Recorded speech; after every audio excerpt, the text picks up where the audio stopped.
Greetings and salutations. I am late. I was getting a coffee. You know how it goes. How is everybody? I'm Karen Russell, by the way. And I am not set up. I say I'm not set up. All I need to do is load up my stream over here so I can see if anybody says anything to me. Oh yeah, hi my cat. Wibble indeed. How goes it? How goes your playthrough of Xcom 2?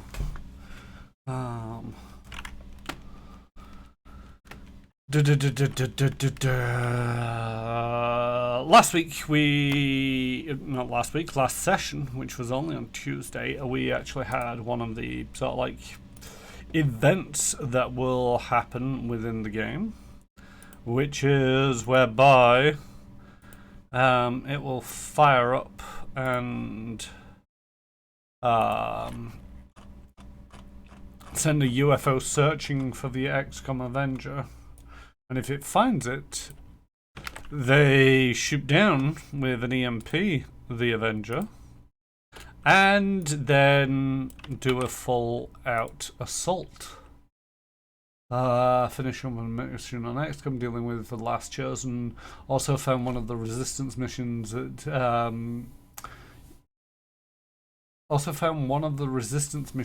you can do allows for weapon mods to be swapped out. Cool. Okay.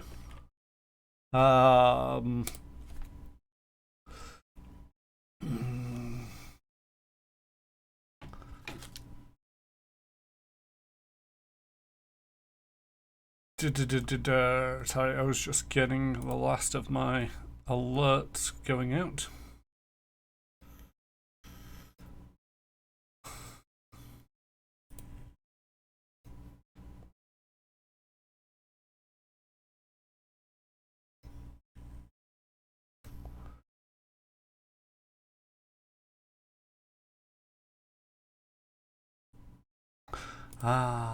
Sorry, just a tweet from somebody where it's like we're all gonna be going to hell in a handbasket. Anyway, right. Xcom 2.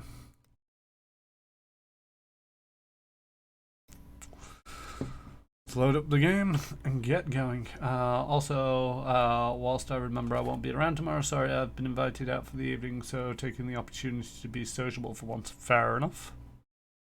Well, I wish you well.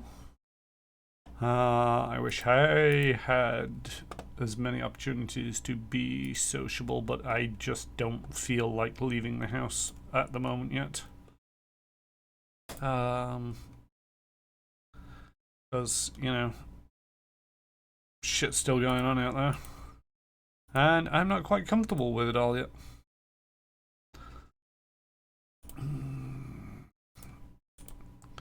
Which is one of them where it's potentially going to cause issues long term, but hey ho. We'll burn those bridges when we get to them. Now let's just double check that I've got all the settings. Come on. Okay, you should be able to hear game audio.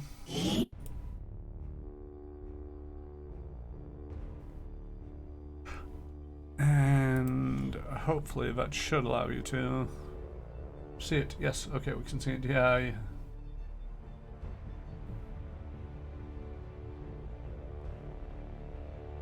Yeah, I'll be masks on for the majority of it, but I need to get out more for my own mental health. Yeah, and I totally don't blame you. It's one of them where it's like, entirely honestly, I would love to get out and about and actually physically see somebody that I know. But unfortunately, I'm in a situation where it's like, first of all, I would have to go on public transport to get anywhere of interest. And that's a shit show. The only places that I am aware of where I would potentially feel safe are on very limited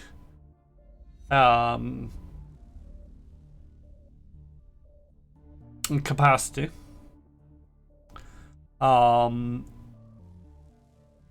And most of what we will be doing there, we've migrated online in the last 18 months or so. Therefore, there's no justification realistically to be going out there to socialize.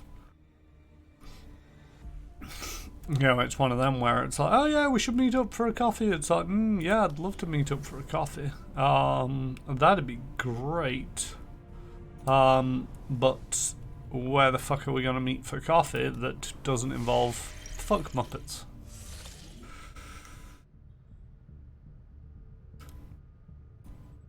And again, like I say, you know, to get anywhere, I'd have to go on public transport. But anyway, enough of that stuff. So, the shield's power coil. Is that like, is that actually just, is that going to be giving me a better power thing, or is it going to be actually clearing the space? I don't know. Alright. I could probably do with some more supplies. Wait, no.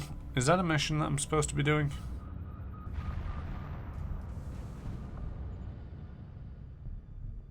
No, that's gain. What is that?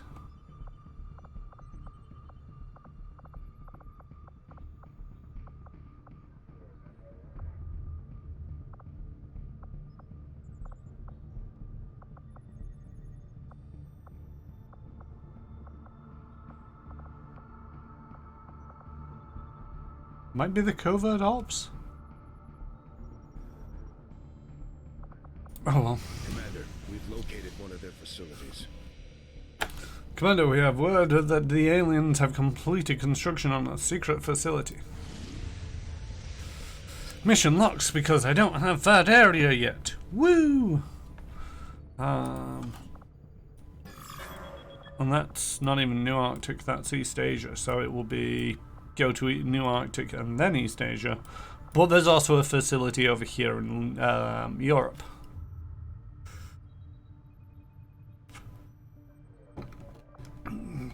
So, yeah, that's a thing that's happening.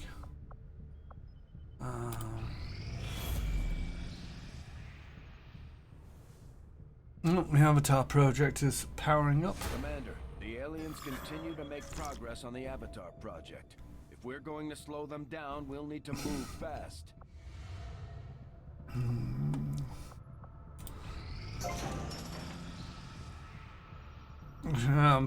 Power coil shield. A new room is available for constructing a facility. View room.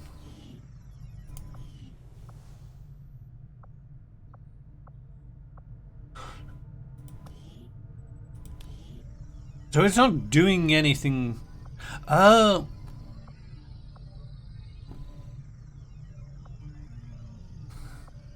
Oh, that's interesting. Because it's in a shielded power coil area,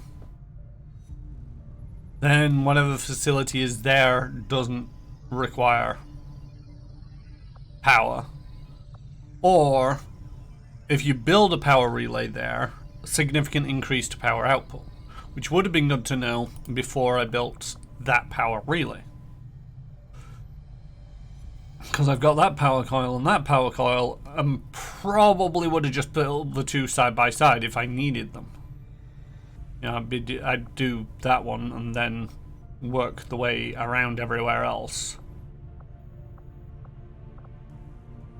And then, if I needed more power, build that one. If not, the upgraded one. So that's a bit annoying. I mean, admittedly, the room that I put in there isn't going to require power. And it's probably going to be...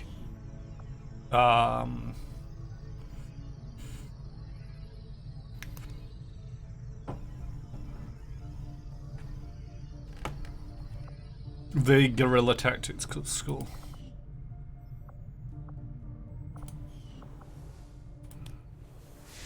Yeah, once you shield the power, you can either bonus power or if you build a power relay or free power, yeah. Hooray, we did things. Reveals a chosen stronghold mission on the geoscape and further increases faction influence. This latest piece of intel on the Chosen.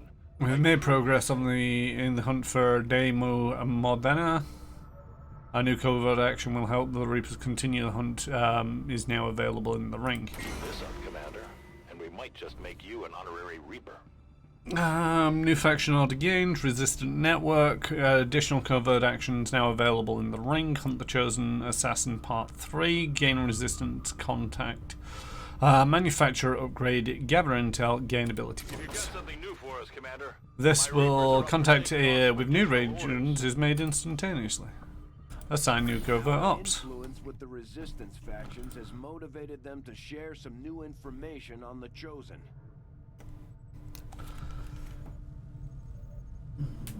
Bum, bum, bum, bum, bum, bum.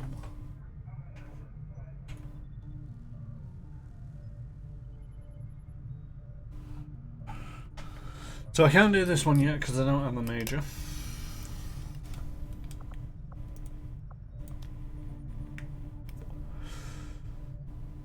Non entirely gain resistance contacts. Is that the signal boost? If we're supposed to, I suppose if we're going to work together, we might as well recruit as many people as possible into this war of ours. So that'll give me another comms without actually having to finish building the comms. That'd be useful, potentially. Although it does require supplies to negate the risk of a soldier being captured, which I don't currently have. Superior weapon upgrade, which I'm guessing is a mod.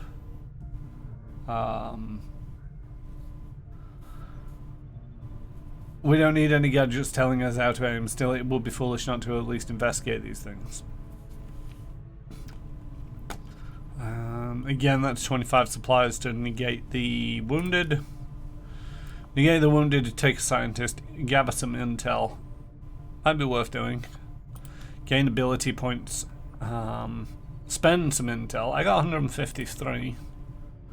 And then it only gained me 33. But the ability points could be coming useful. I mean, there's also this, which is should possibly start on, so that when I get there, I really need higher ranking people. Well, I have a fair number of higher ranking people. How many is this? 1, 2, 3, 4, 5, 6, 7. I got 7 people. It's just, you know, most of them are shut up. Now let's send Retro Ted out there and let's go to the bottom of the list. And Toby Shaw, you're off out. The risk is moderate, but it's only a soldier wounding, so it's not the end of the world. Well, it won't be the end of the world, it'll just be the end of that guy. Begin the covert action immediately, Commander. Benefit decreases covert action duration. Okay, cool. Wait, what? Oh, there's an unstaffed engineer. Okay, no, I don't want to do that just yet. Oh wait, I think I just did that. Oh, that's it. I need money. I mean, let's put a guy in there. Let's put a guy in there for now. And put a guy in there.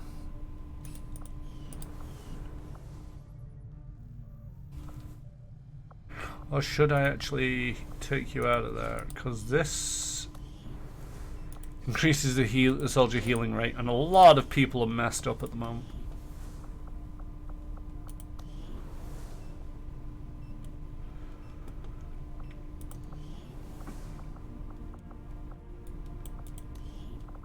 One, 2, 3, 4, 5, 6, 7.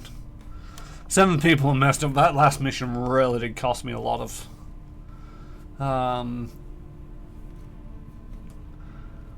Oh, just a shitty mental condition go off on one of my troops. Yeah, they can be pretty bad. This is why I've, for the most part, I've been trying to remove any negative traits as quickly as possible.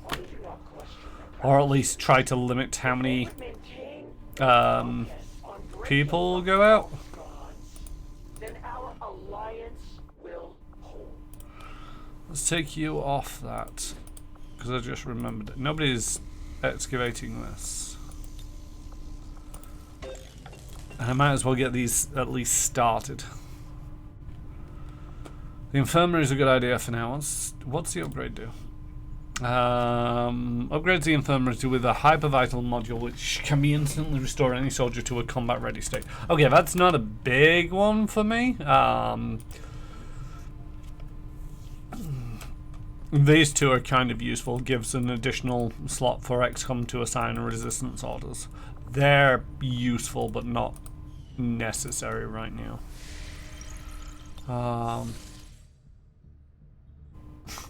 Put them in Overwatch and they went overly aggressive and open fire as I'm trying to set up an ambush. Oh. I mean, to a certain degree, as long as you keep people, you know, keep an eye on people like that, it's all you put them last into the Overwatch. It's not great, but, you know, if it does trigger, then at least, it triggers while everybody else is in Overwatch, and essentially that is your ambush, quote unquote. Now let's get this money in. Skulljack complete. Great stuff. Skull mining. As if a skulljack itself wasn't invasive enough, Tigan is conceived of a more thorough means of extracting information from advent soldier chips. This new skull mining technique could be used to gain new intel on our enemies and could even grant access to hidden alien facilities for purposes of sabotage. I could also upgrade our skulljacks to significantly enhance the hacking ability of any soldier carrying one.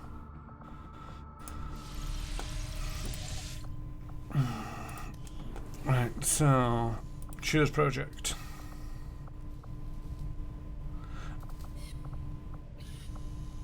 Oh, I have to build the spider suit from here.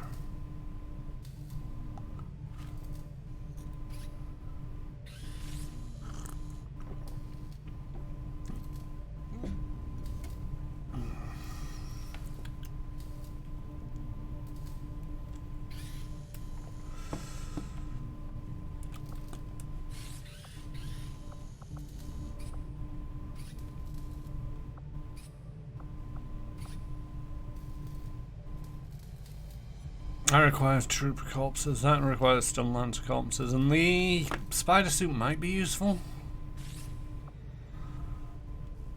I'm pretty just gonna go for the skull mining at the moment.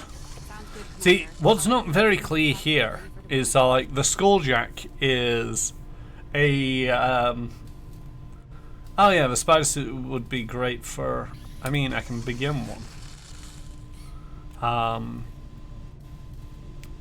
See, what's a bit confusing here is it doesn't tell me whether it's a research or an upgrade. The grapple is a free use of movement for them. Oh, okay, cool.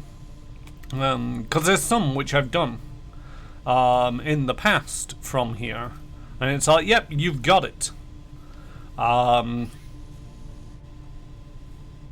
Whereas there's others where it's like, if Skulljack is still here, I've done it previously, but I've got to do it again if I want another Skulljack. Which is all fine and well, but Hello, Commander. over here we've got build items. So why couldn't the Skulljack be over here? And again, we've got things here which it's like upgrades.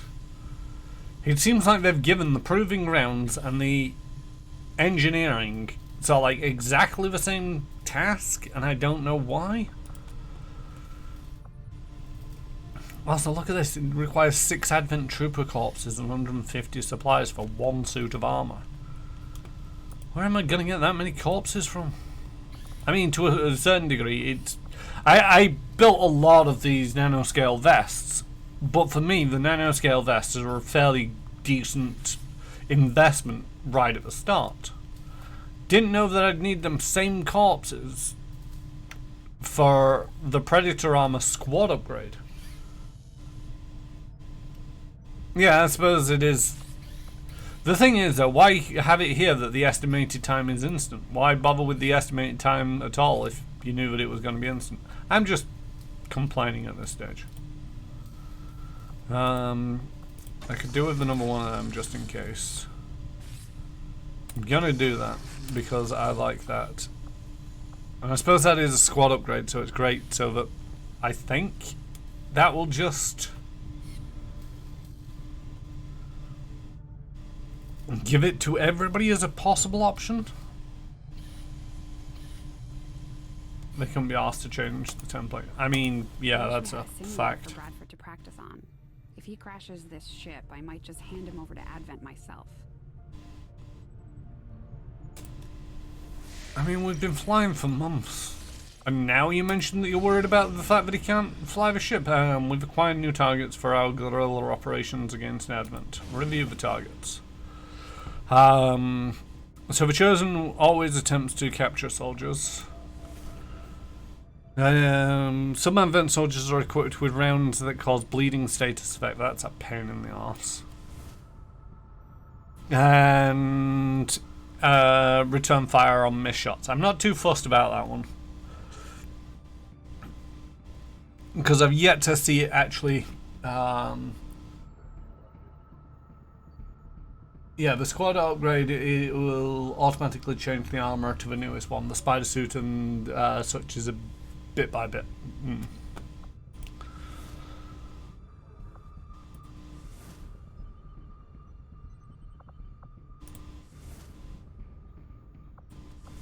See, what's that giving us? That gives us I think I'm doing this one and I don't like it. Because I don't really want to do an sabotage transmitter. These are a pain in the arse. But Advent loot, Advent forces have stockpiled extra materials in storage chests near this site. Great stuff. I'm not going to have time for that if this is going to be on a timer, and it's probably going to be on a timer. This just gives me supplies. I'm not in desperate need for money. I'm lacking in money, but I can get a fair amount of money fairly quickly. This one gives me a sharpshooter, which isn't all that great, and it only counters the return fire, which I've yet to see be a problem. I don't like this mission. The reward is a scientist, which is a bit hit and miss. The difficulty is difficult, but it does counter the stiletto rounds, which some Advent soldiers are equipped with rounds that cause bleed status, and that sounds terrible. So I think I'm going to go there. Setting course for Sector 8, Mexico.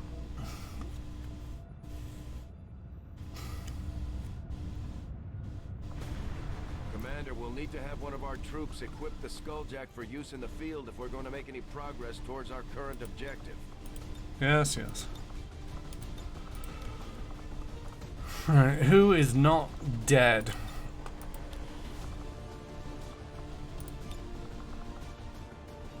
You're bonded, so that's great.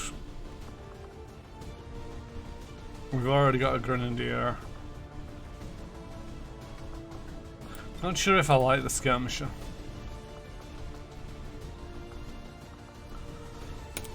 Let's take Victor.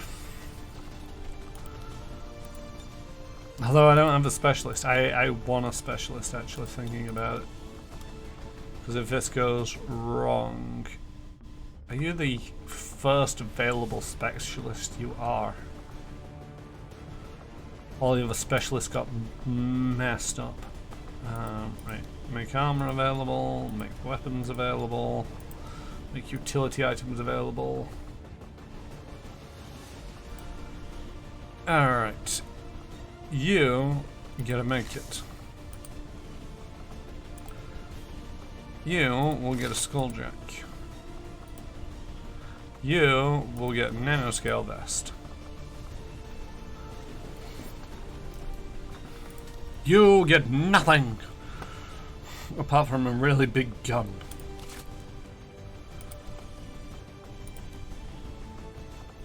You get that gun. I don't think I've actually tweaked. Oh no, I have tweaked one of these. What is that? Oh, 5% chance of bonus action. Yeah, okay. Take that one. And you get one with a stock. Although what seems weird to me is like... not that one. That stock offers nothing.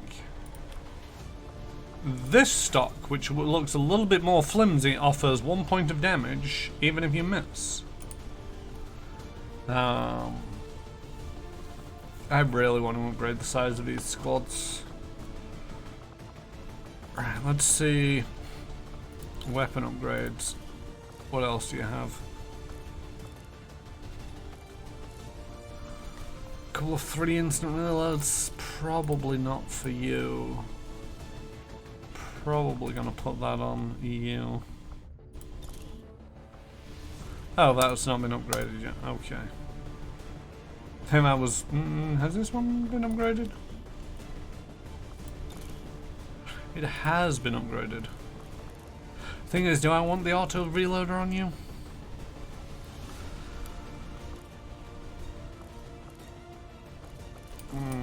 No. Because I'm still not convinced that them guys are a good idea.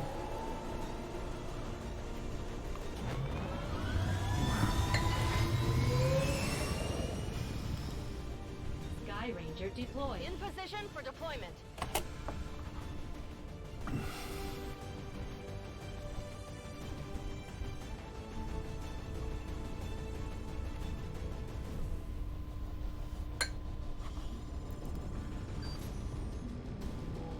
During a recent scouting operation, our friends in the Resistance picked up readings from. I have no idea what Bladestorm is, but okay. Just deployed in this area. As we understand it, destroying that transmitter while it's still connected to their network would cause catastrophic outages across the region. So that's exactly what we're going to do. So I gotta kill this thing with C4, so I do need to run up to this one. Oh, not C4. 4X. A psionic transmitter in this area, tied directly into their primary network. Our intel suggests destroying it. It's probably gonna give me 3 turns to do. Oh no, 5 turns to do this. Plant the explosives before they have a chance to. See, I'm gonna say I really don't like these timed missions. We got a last-minute tip that Advent has additional materials stashed somewhere in the AO, but we don't have an exact position. The clock is ticking, but we should still try to recover that gear if possible. Right, so that just revealed absolutely nothing. I will go. Just nabbed Swordmaster. Just had my Swordmaster nabbed by a Viper as an alien into melee range. Bladestorm kicked in and she slashed the thing dead. To isolate the transmitter. I have sight beyond vision. I mean, that's good for you. We got a Muton over there, and we got a power pack over there. Solid copy.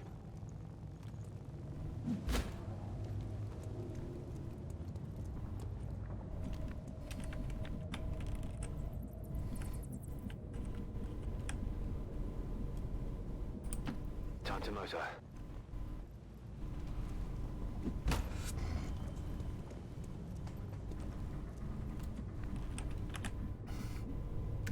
Really dislike splitting the party, but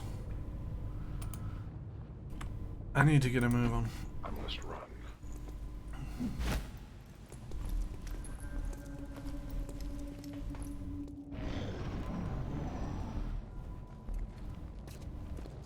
No place for you to go now.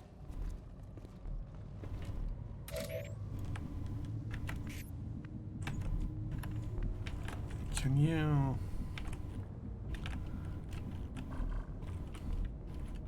There's that power thing.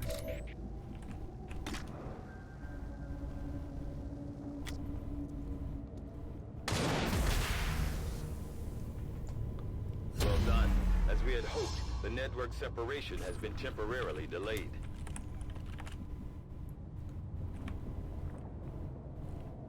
You move up to there.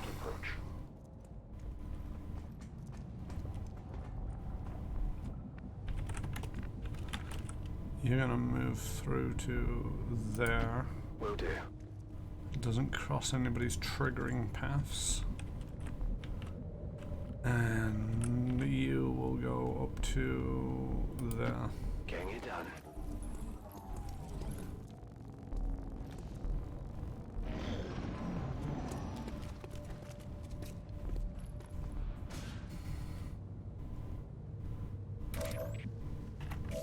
You can't move. Alright. Eyes on the prize.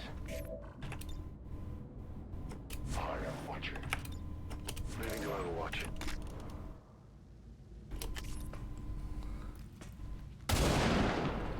Surprise! Hit the plate. God dang it. Oh, you did actually see that.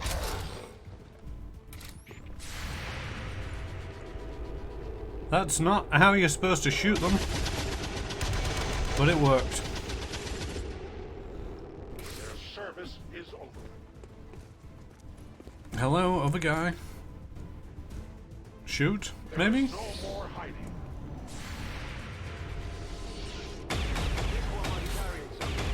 Thank you. Enemy down.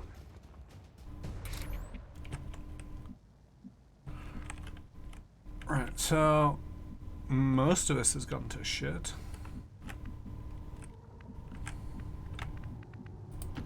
As you order, Commander.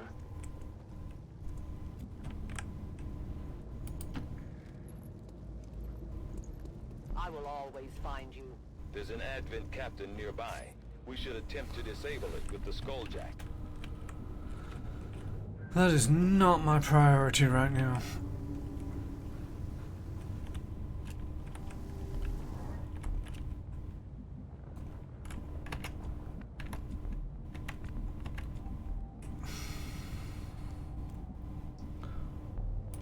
God damn it. Moving out. I want the weapon mods, and the only way to do it is stop in the area. It's a couple of Illyrium cores. Object secure. You go up to there. Rolling.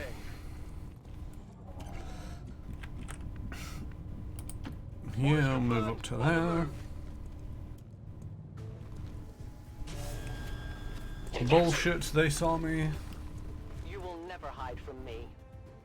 We are compromised.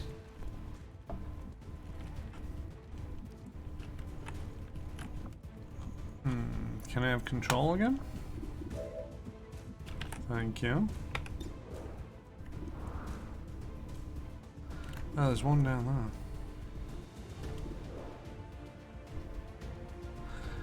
Where the hell is he?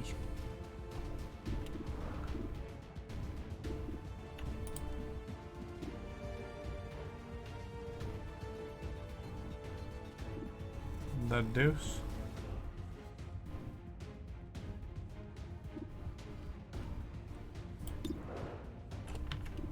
I mean, we're gonna shoot that thing.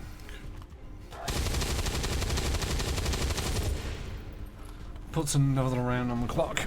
Running dry on ammo. You're just gonna jet up to there. Moving quickly.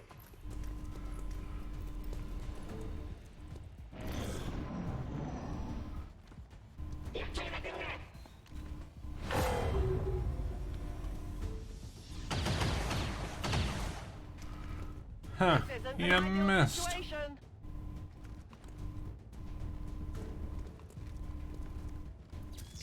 I'm a hit. Only stunned.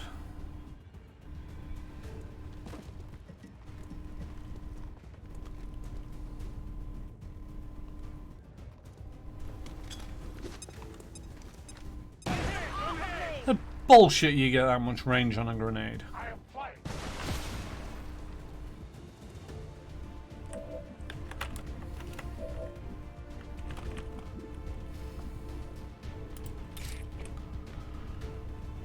Right. I'm gonna try and skulljack that guy, because it's a terrible idea. It is immobile. We have complete access to the Advent psionic network. I have dedicated our systems to processing the new data, but we will need to work fast. It is only a matter of time before they detect our intrusion. Guarded access to alien network essential data repository. Recover a small cache of intel, recover a large cache of intel. I mean, I got a 6% chance or a 2% chance. I'm gonna go for the 2% chance, because why not?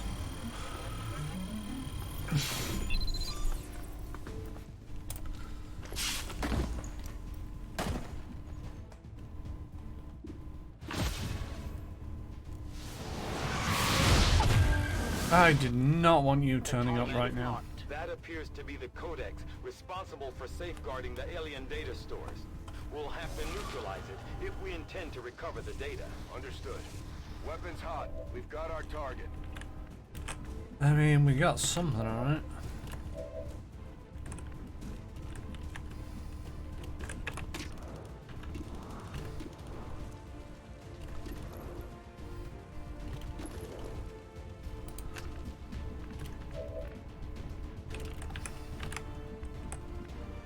There is nowhere you can move up. Well, you can move up to there. Moving to designated A little bit closer, I suppose. And shoot that guy. I'll miss that guy. That works as well, I suppose. Closing on target position now. Oh shit, you were stunned, weren't you? Son of a bee stings!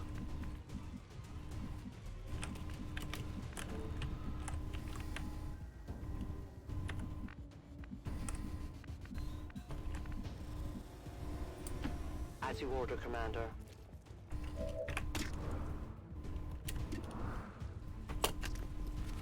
Make it a good one. Good enough. I'll need more ammo soon. We got our support. Now, face me.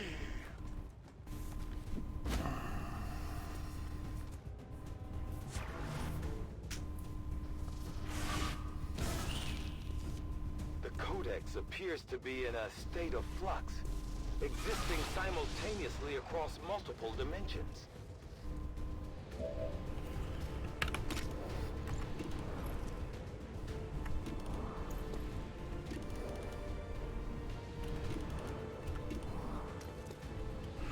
I could do with you stopping with the whole knocking. Jesus Christ. My training fails me.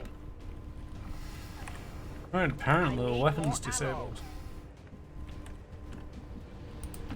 Roger that.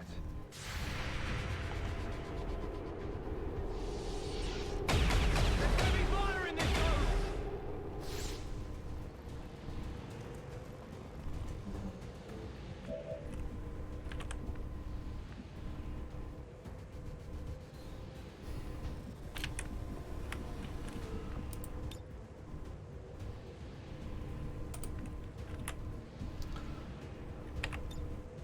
Good to go.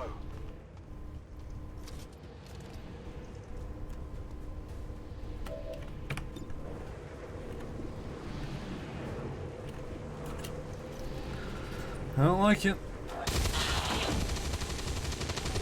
But I'll do. Taken care of. I think I need some help. Oh, did not know that it was about to do that.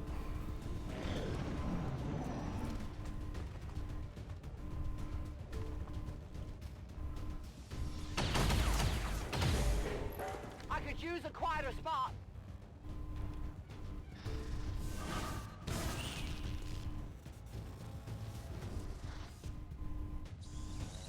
I won't last long at this rate.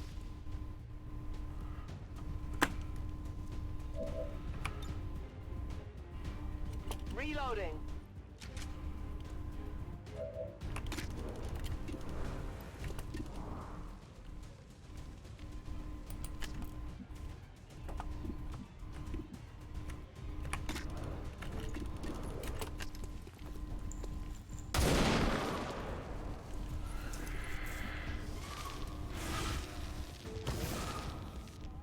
I have never seen anything like this.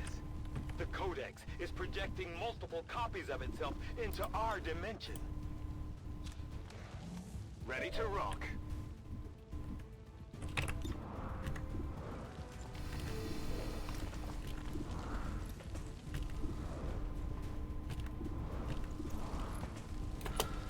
You go bye-bye.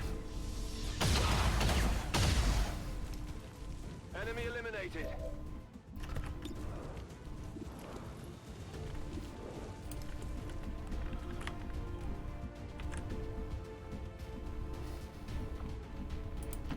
Headed there now. And I want you to put a lot of rounds into that guy.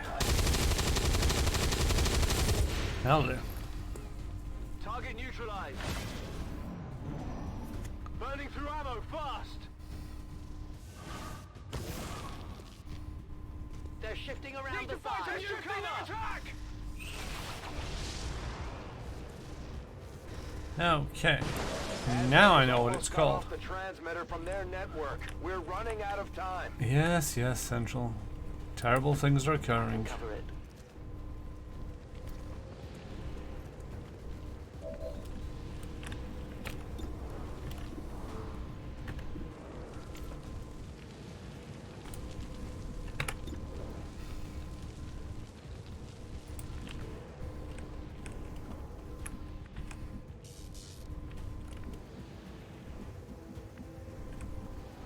Anything good, anywhere that you can be that's slightly better defensively. Go there. Heading to that location. Now shoot a bow node.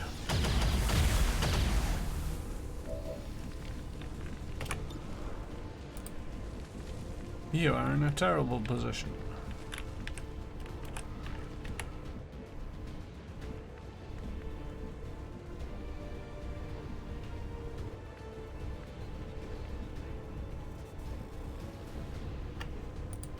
Confirmed.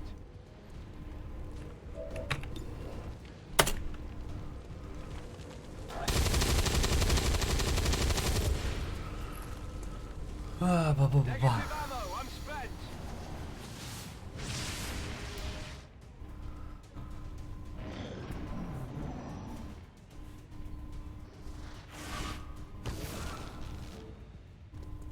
They're moving around the side. I'm badly wounded here. Yes, yes, well, I need you to shoot that guy.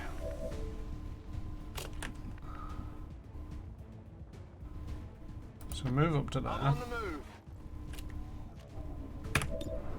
and shoot them. Kill confirmed. Excellent work, Commander. It appears some physical remnant of the Codex was left behind when it dissipated. Hopefully, it will provide some insight into the aliens' ongoing plans. Oh yeah!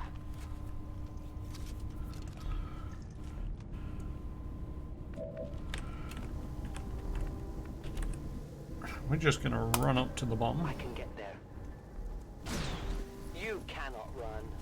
Hi! The objective is here. That's a confirmed visual on the transmitter. Plant the X4 charges before they can cut it off from the network.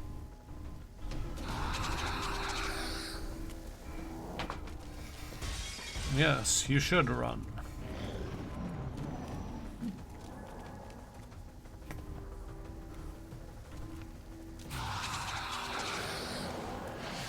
What? How did I get here?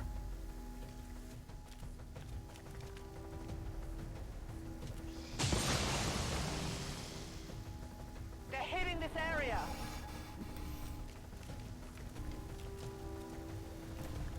I guess I could do that.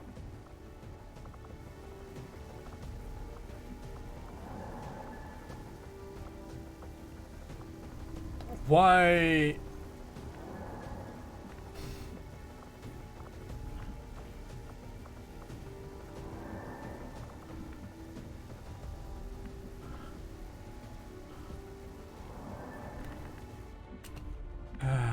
Son of a bee stink.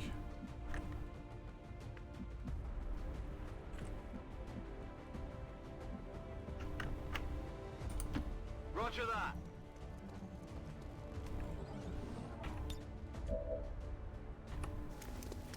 Oh, bollocks. Really didn't want you shooting the cover that you were hiding behind.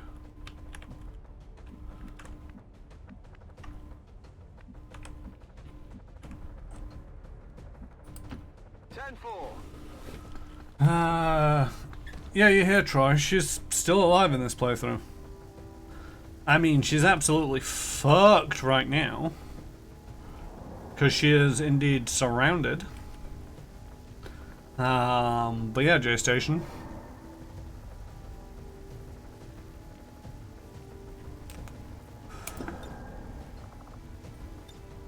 Do I get 2 actions?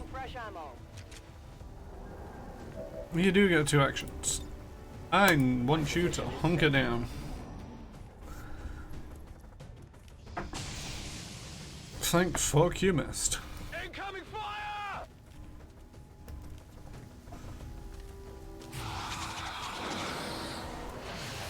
Resist, resist, resist. Thank you very much. Miss, miss, miss. Thank you very much. They have me marked. Where am I going? Huh? I would really love you to set that thing up with a bomb and blow it up.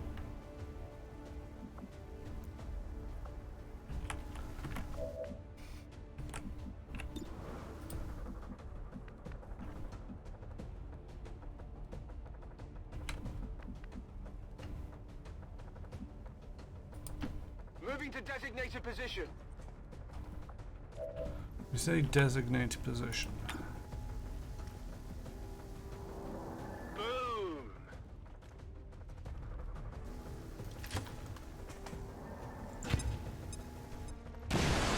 She's not dead yet. Is yet the operative word there? I mean, it certainly is. She ran in. She stood in the middle of these 3 people, or sectoids, who all want to kill her. I could do with... Nobody's in Overwatch, are they? The thing is, I really could do with her getting into a defensive position. Or hunkering down.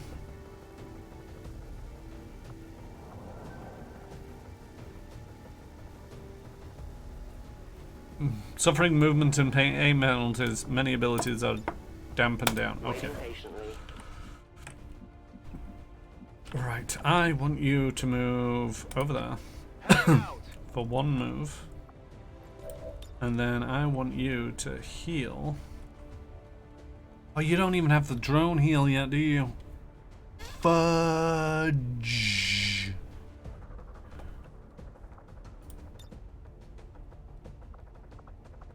I mean, everybody's fucked. Let's do this.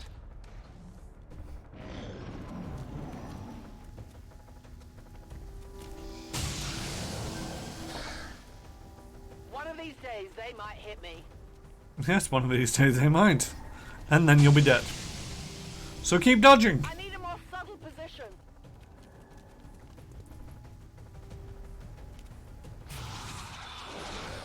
Resist, resist, resist. No, damn it! No!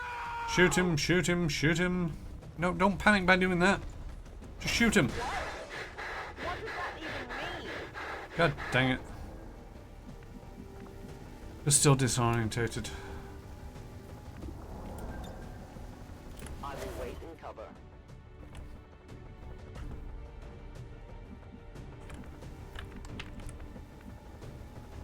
I really need you to start killing some people.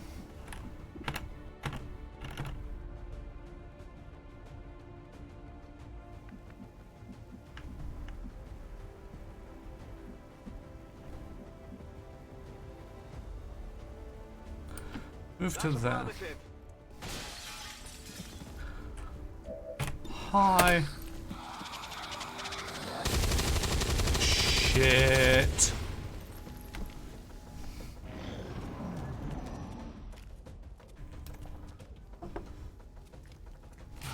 Resist, resist, resist, resist. No! No, this can't be the end! Shoot him, shoot him, shoot him. Run further away. Maybe.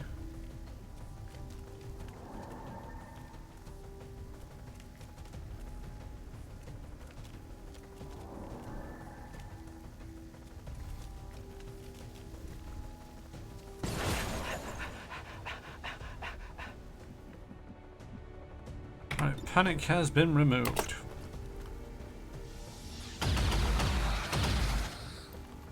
Kill confirmed. Affirmative, moving out. I really need you not to miss right now.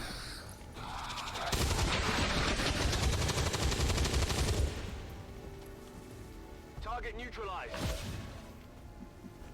Running dry.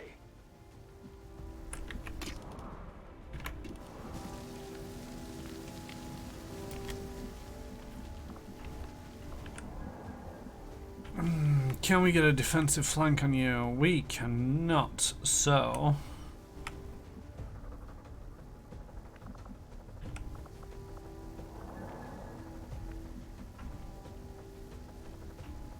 Gonna move around the back of that. And then shoot you.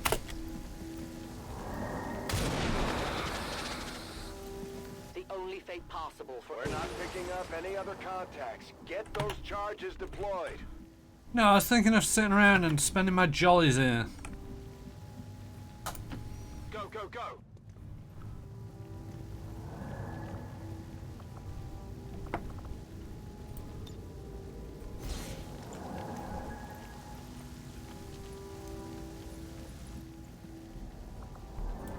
Plant the 4X.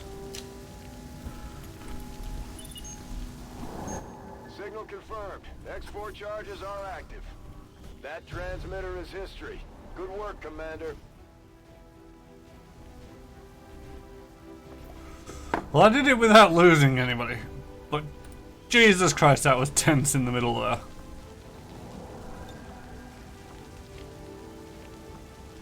I mean, their poses are just horrible.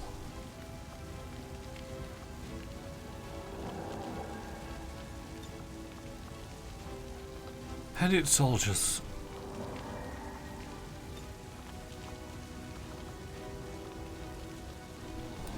Yeah, you do that. Who's this? This is this guy. So you look over that way.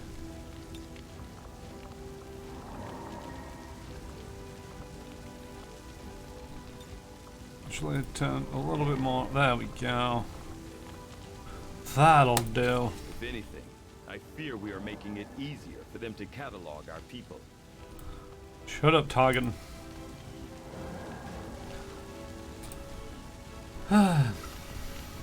Let's try just pointing at the camera. Today's senseless. 4 wounded, 0 kills, that's a win. Yes, it is a win, especially since though that mission worked. Nothing but misery for our loyal citizens. The so-called resistance lashes out, attempting to sow discord and tragedy. I got a new record, something about damage, I don't know. As long as there's even one Reaper left standing. Hey, everybody got promoted and only 3 of them are gravely wounded.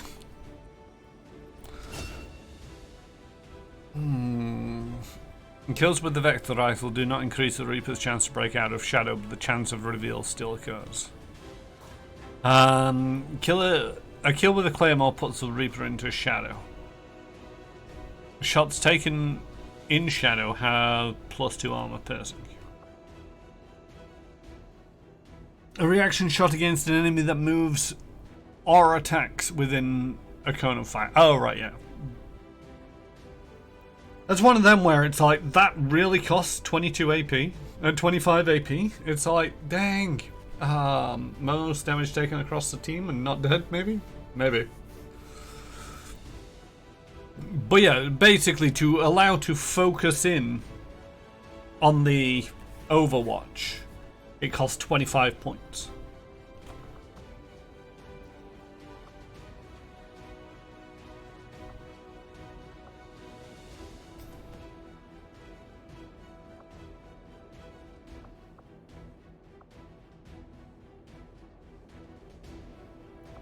Gonna take the hollow targeting because that's useful. Because even on a miss, the target is marked and everybody gets a better chance to hit.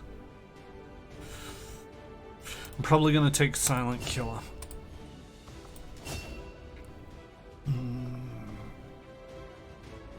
Use a grapple to pull yourself to an enemy and deliver a ripjack strike.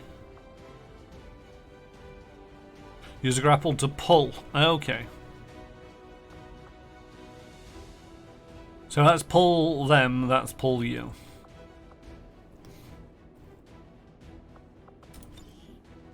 Well, what other options? Zero in. Subsequent shots on the same turn provide a +10 critical chance.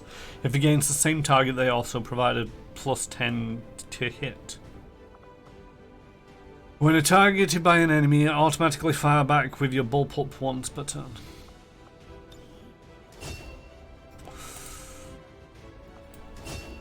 I'm gonna take suppression. And you are gonna get the medical box. Because that's what all specialists need. Medical protocol. Commander, please thank our troops for completing what was surely a difficult task in acquiring the Codex brain. We'll begin work on it as soon as possible. It does for her. It's a skill your sharpshooters can choose later in the skill tree.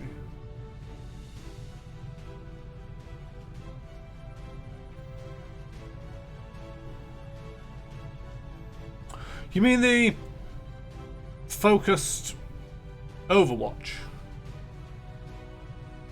I just don't see why it costs 25. You know, there's plenty of ones which are cross-class that are sort of like 10. So why did that one have to be 25?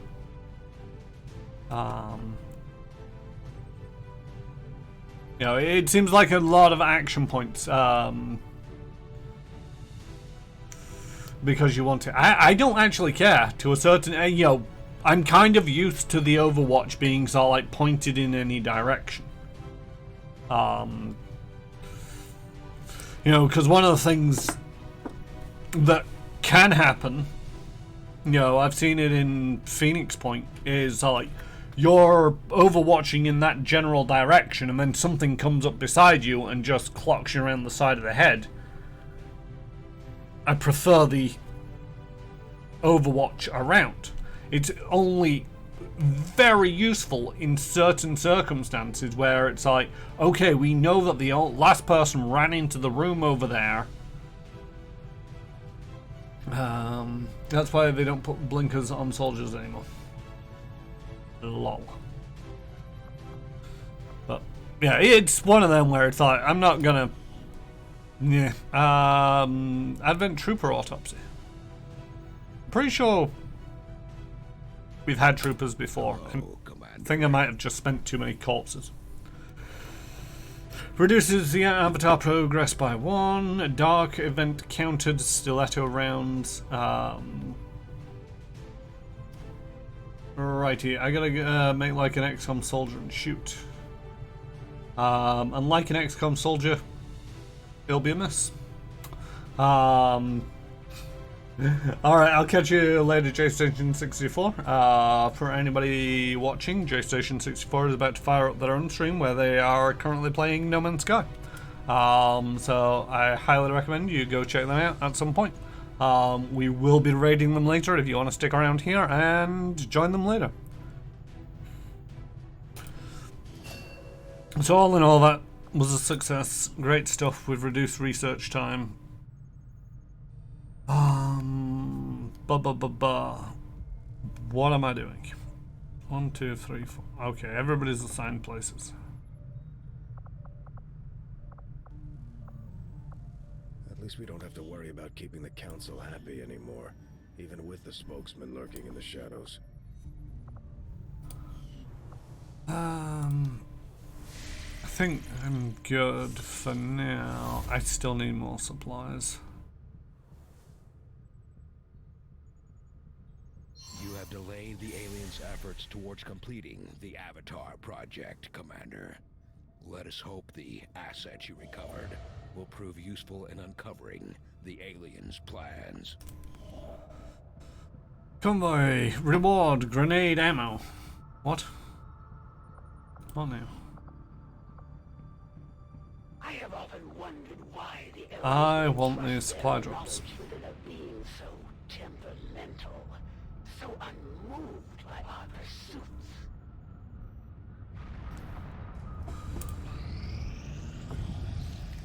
Hey, we collected all the resources. Ignore that. Right.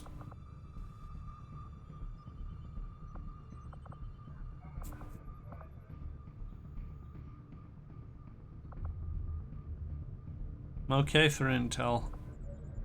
Grenades and ammo seems a weird thing to be ambushing.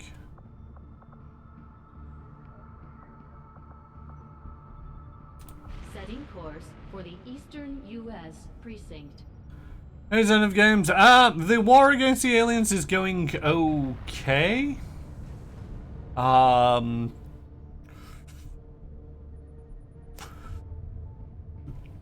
There's... I mean, a lot of people are currently injured. We got attacked not too long ago.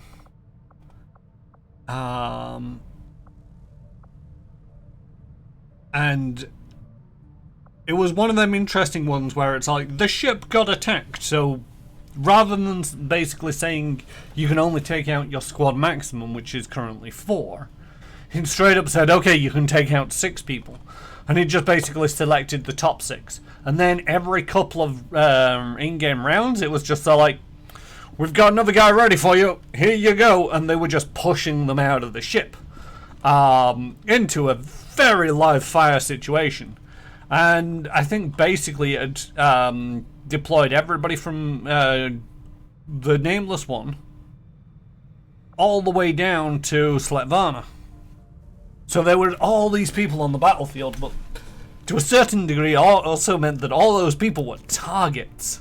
And so everybody's a little bit messed up right now. The only person who isn't injured, who went out on that mission for sure, was Debbie Devery, Boom Boom, but they're now tired. Of course, then we had another mission where I think most people got messed up. Gravely wounded, and no, it was... Who else was it? It was one of these grenadiers. Or just wounded. But all in all, I mean, we've only lost a couple of people so far. I mean, 3, I think. You probably noticed we don't have a lot of music. We lost Chuck the Clown, William Hudson, and Zobin. Just Zobin. William Hudson unfortunately got killed on a mission where they were on covert ops and we were trying to extract them and they were just straight up shot dead.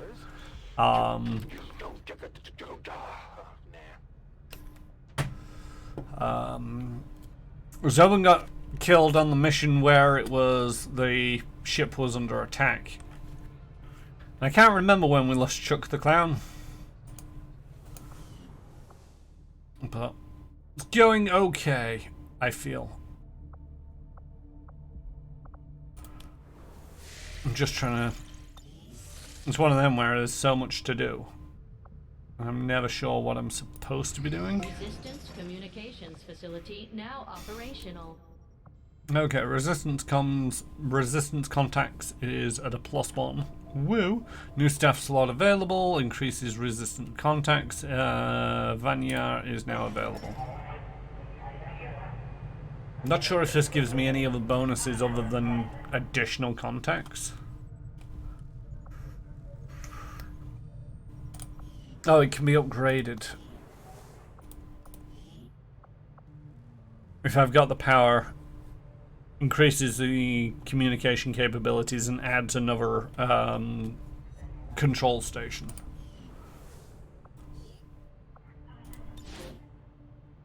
And assigning somebody gives me 2.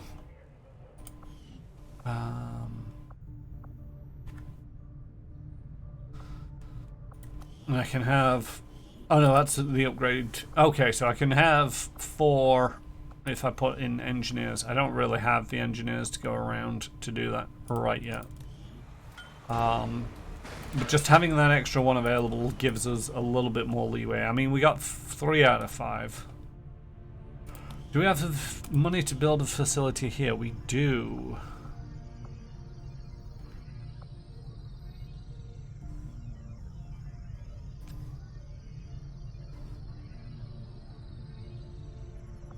So we're going to build the Guerrilla Tactics School. The Guerrilla Tactics School is really useful for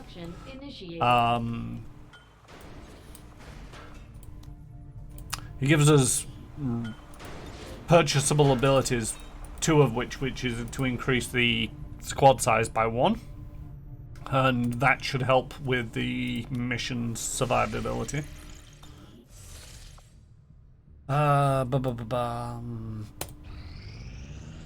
Keep building the radio relay. Gauss weapons. Ooh, Gauss weapons. These should be useful. I'm not sure which ones these are. Mag cannon, Gauss rifle, and Timonic rifle. New research available, Illyrium. The fact that we now have access to the Gauss technology that both is combat effective and safe to operate at these power levels is quite an achievement. The overall design relies on advanced miniaturization technologies developed by the aliens, which are, frankly, well beyond anything conceived of by Earth's leading military development firms at the time of the invasion. Despite our limited capabilities for extended testing, firing on board the ship, our latest prototypes are already capable of consistently accelerating an adaptive alloy projectile to over 5,000 meters a second in a simulated environment. We're still preparing the final assessment, but it's likely a field deployable unit would have to be limited to a low power threshold due to the potential of ongoing strain on our troops when operating these weapons.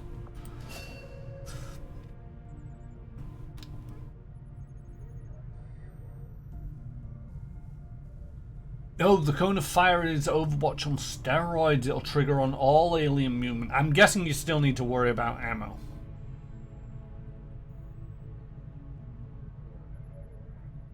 But that would actually be useful, so it's...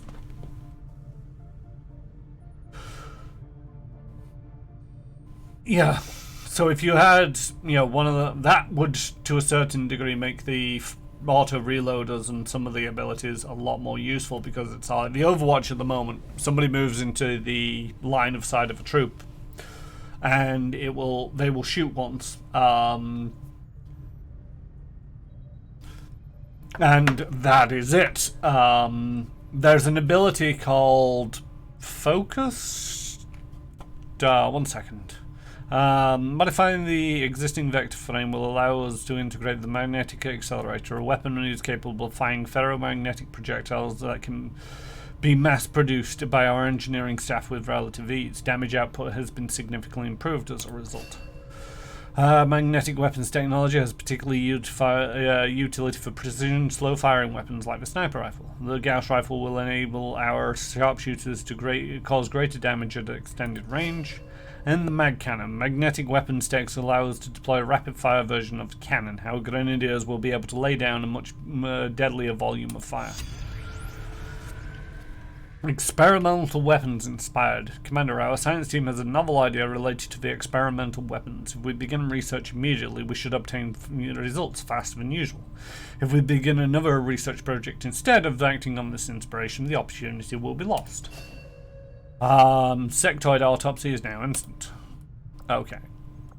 I don't know whether even doing the sectoid, the instant ones, will break the chain of these inspired, but what was I going to be? Oh, that was it. View soldiers, and if we go for Outrider and go to soldier abilities.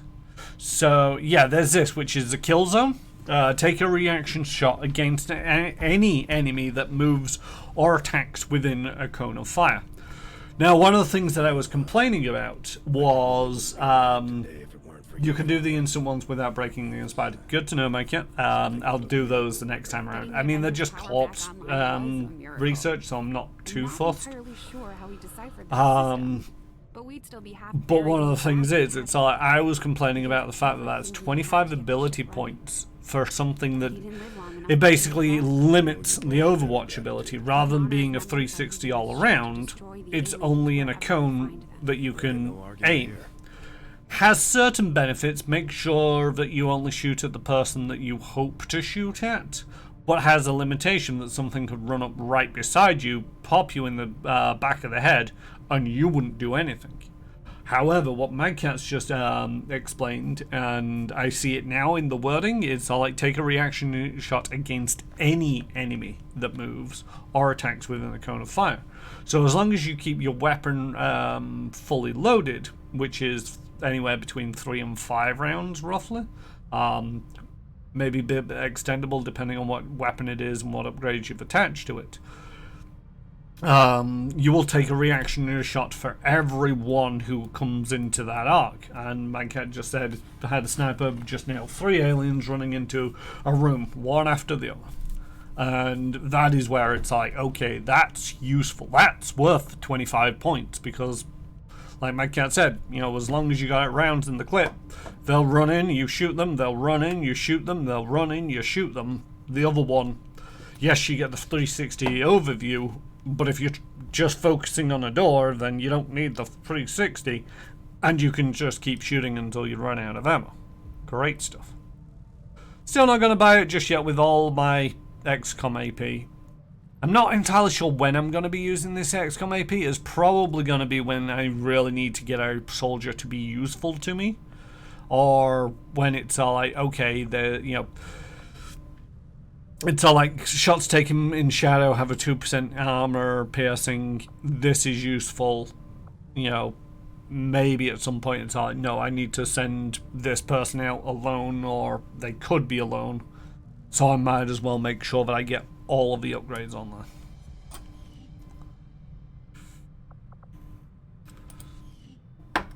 But until that happens, I'm not going to worry about it too much. Do I need to go to engineering and build items and weapons? And I do. That's painful to see. Requires 10 alien alloys for each of those. 5 for that and 40 supplies. I can do that one. But I can only afford to do one of these if I find more supplies, and I'm kind of running out of supplies. But I'm going to start by doing that one. It's useful. It's been slow going, but I've made headway interfacing our equipment with the...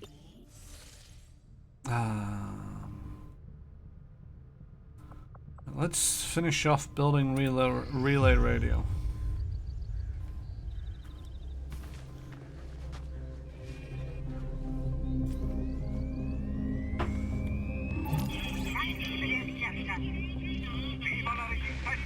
Welcome to the fight.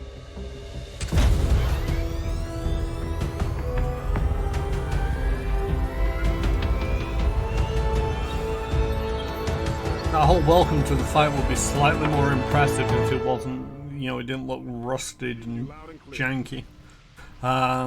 New income 105. That's one of the bonuses of building these radio towers. It increases the supplies. New bonus of gained mental fortitude. All battle madness, panic, obsession, berserk, and shattered only last 1 turn. That's from building all the radio towers around... I don't know. I don't know why both of them circles are in there. I'm guessing Reaper HQ's got a radio tower. Right, there's no missions that I can go on at the moment. I could build that radio tower, increase the money there. Or I could do this.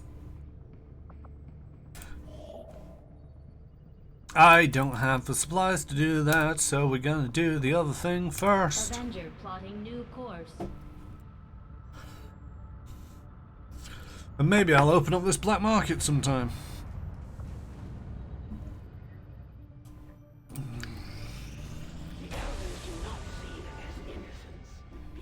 Monthly income in this region has decreased by 23. The Chosen has clamped down on resistance activities in this region, reducing the area's supply income. The Chosen are gonna do whatever it takes to get to you, Commander. Even if that means wiping out entire camps of resistance supporters. We're their only line of defense. Yes, Central, I'm fully aware of that. That's why I'm trying to keep them safe. Dark Event, Advent Return Fire, miss shots on Advent soldiers. It's Dark Event complete. So, yeah, anytime that they get shot at but miss, they'll get a pistol shot return fire. It's a bit of a pain in the ass, but it's not the worst one.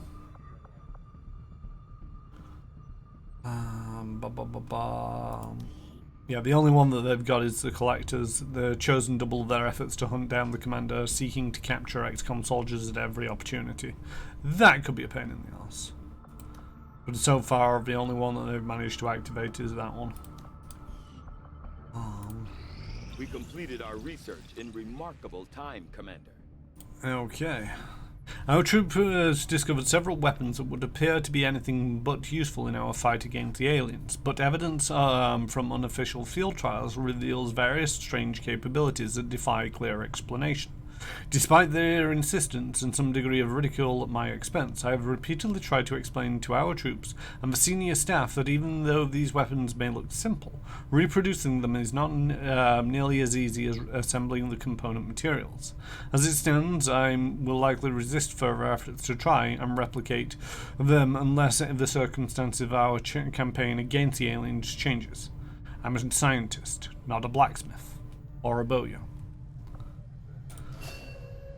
So I've got the Frost Bomb, relying on as of yet unidentified chemical agents. These handheld explosives seem capable of instantly reducing the ambient temperature of the surrounding area. The exposed tissue will become frozen on contract. This weapon is unique and cannot be duplicated or replaced. Which seems a bit weird for a grenade. Throw one and then it's gone. I don't think that's how it works, but you only get one, and if you lose it on a soldier, that's it, it's gone. The Shadow Keeper, although it may appear old-fashioned compared to our latest designs, this pistol is remarkably accurate, ensuring that even the most inexperienced of our soldiers will strike their intended target. There is also a chance it could kill the target and escape undetected. This weapon is unique and cannot be duplicated or replicated. Hunter's Axe. Honed to an incredible degree, these ornate crafted throwing axes are compact enough for our soldiers to engage with from long range. These weapons are unique and cannot be duplicated or replicated. Discovered among a cache of seemingly archaic weapons, the Boltcaster is deceptively powerful but limited by a slow rate of fire. Targeted enemies have a chance of being stunned on impact. This weapon is unique and cannot be duplicated or replaced. No, it means you can only have one equipable. Yes! It's just one of them where it's like, it makes it sound like if you've got the frost grenade and it cannot be duplicated or replicated, when you throw that one frost grenade, it is gone. But no, it actually means that you can only have one equipped on one person, and they can keep throwing these grenades around like nobody's business. Commander, we've made an astounding, yes, not astonishing, but astounding breakthrough. We must begin researching adaptive personnel combat sims immediately, otherwise the opportunity will be lost. Now, did the breakthroughs count as well? Can I do the 2 instants and then the breakthrough, or are we unsure on that? Because I really want the adaptive combat sims.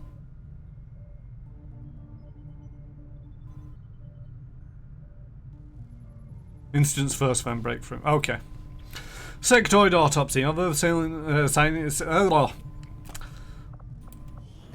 has made steady progress in convincing the remaining civilian populace to migrate to although the sectoids have changed substantially since the invasion, their ability to manipulate psionic energy has clearly not diminished in the process.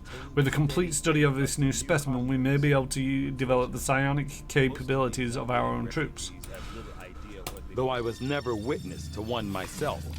Countless observers attest to the existence of a much smaller, less intimidating variant of the sectoid that took part in the original invasion.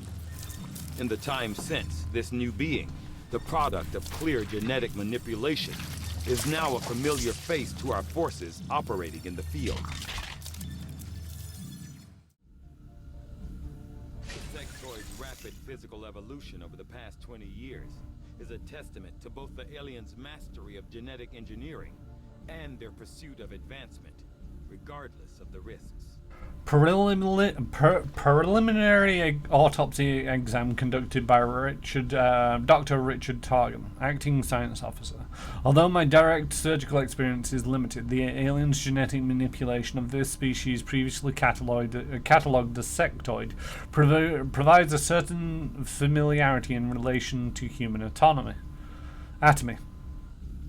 While the earliest documented accounts of sectoids on Earth indicated examples no larger than 1 meter in height, the specimens we are encountering today are all nearly twice that size.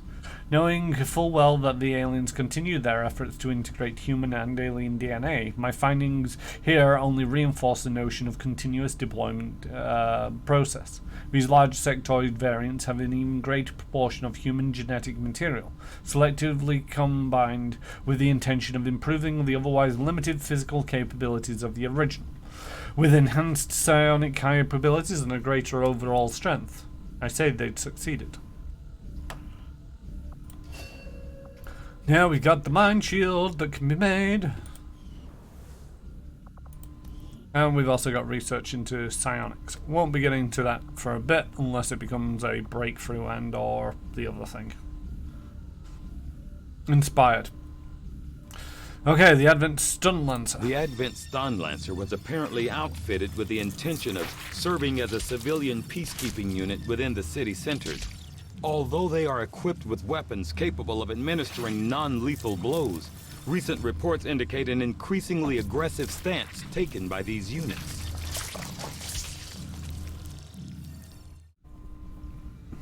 Although Advent clearly intended for these units to be their means of dealing with any unruly civilians within the city centers, it seems they have come to rely on more brutal means of pacification in the time since. On both the physical and genetic level, the Advent Stun Lancer are nearly identical to the troopers our forces regularly see in combat. However, a minor yet crucial adjustment to the muscle fiber density of the Lancers improves both agility and overall survivability. Equipped with non-lethal weapons capable of easily disabling human targets, these Lancers were first deployed during the earliest days following Advent's establishment of the city centres, when civil unrest was a more common problem than outright resistance. In studying their usage and deployment, this raised an interesting question.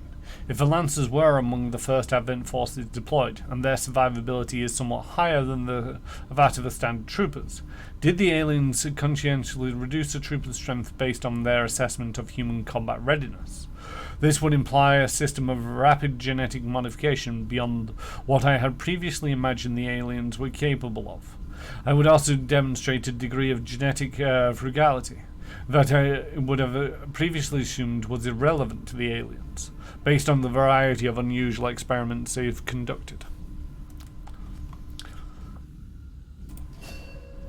Ionic Ripjack. Through raw electrical current, a raw electrical current jumps between the blades of this modified skirmisher claw. Although the mechanism seems reasonably well crafted, inconsistencies in the skirmisher manufacturing process leaves questions as to whether this was an intentionally designed upgrade or an accidental discovery. While pure kinetic energy is no longer sufficient in the field, the arc blade may prove necessary. It boosts the standard sword's combat effectiveness with an addition of an electrical field, capable of stunning enemies and are not outright killed. Okay, now we do the adaptive combat, personal combat stims. A breakthrough in the interface design of our personal combat stims will allow them to use them reuse them indefinitely. I can't even use them at the moment. I don't think. Because I've got some.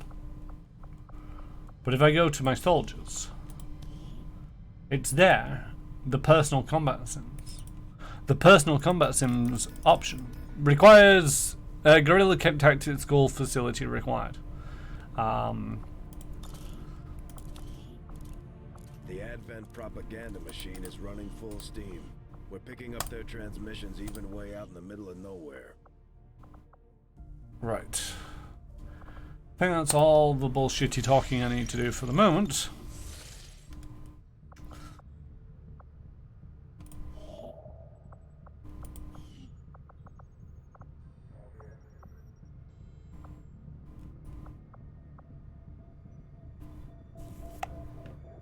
Experimental ammo projects in the proving grounds are completed instantaneously. I still don't actually know what I'm going to get from this grenade and ammo convoy.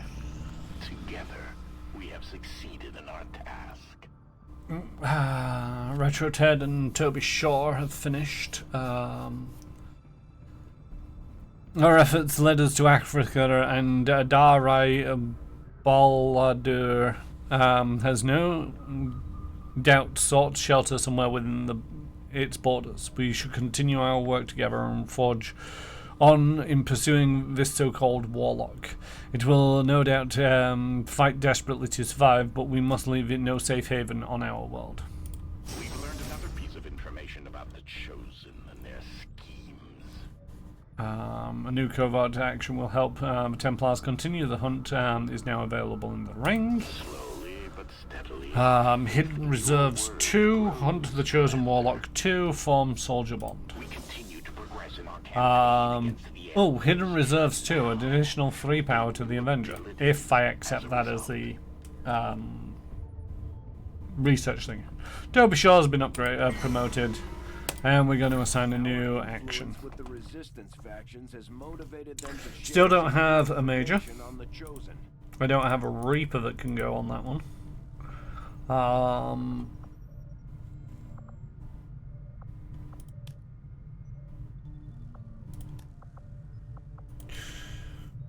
It's this gathering of supplies, and I'm tempted to go for it because I'm kind of broke at the moment. The thing is, though, is these breakthroughs that I can get.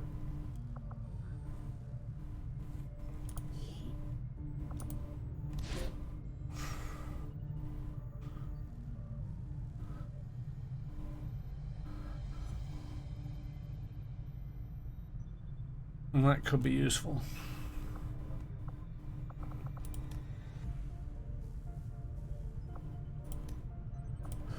Because more damage is always great. Oh, I can actually just pretty much send any 2 people I want on this. No risks, 7 days. We've lost a scientist, but they're not. We won't lose them, we'll get them back. Oh, recruit an engineer. Oh, alien alloys to reduce that, and I don't have any alien alloys. Yeah, let's do the weapon breakthrough. You don't have to send this last person, but seeing as though it removes the wounded soldier, and that was the last of the risks, I feel that's a good choice. Understood, Commander. My followers will appreciate the support of your soldiers.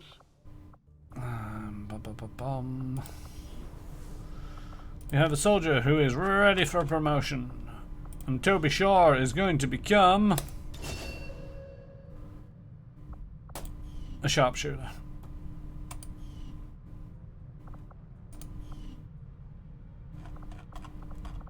Can we start by this?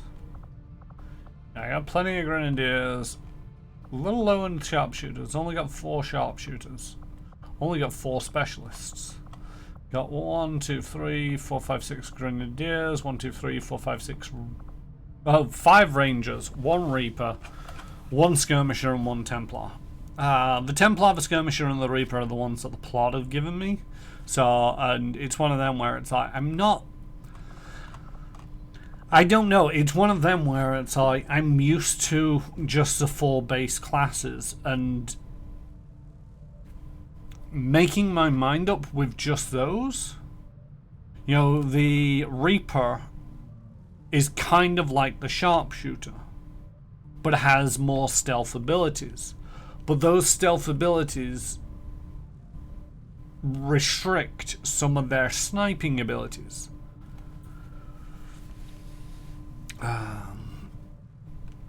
So it's always one of them to me where it's like, is it really...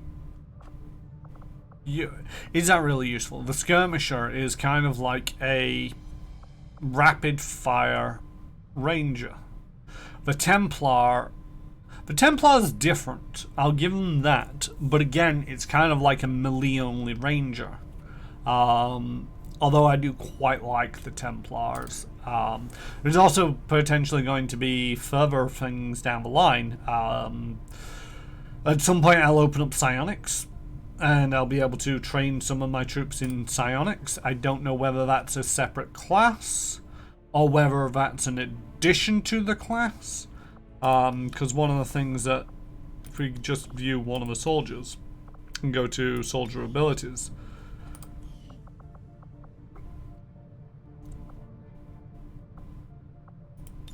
why is it bringing... oh no, I need to go to the other place to do it for training center. Sure, no, not that one. Train abilities, here we go. So there's Scout, Assault, Xcom, and a blank line. Now that could just be, you know, the fact that they decided to put 4 in for this, which is Stealth, Saboteur, Marksman, and Xcom. Whereas this is just Scout, Assault, and Xcom. But I could see that this line will open up a psionic line.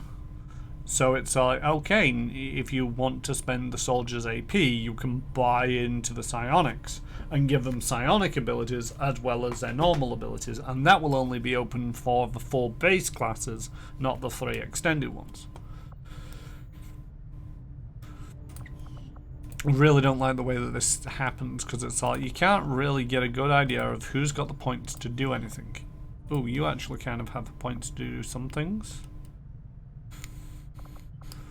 Well, we got Shadow Strike, Volatile Mix, Blast Padding, Concealment, no. 9, no. Nope. Oh, you got a 10.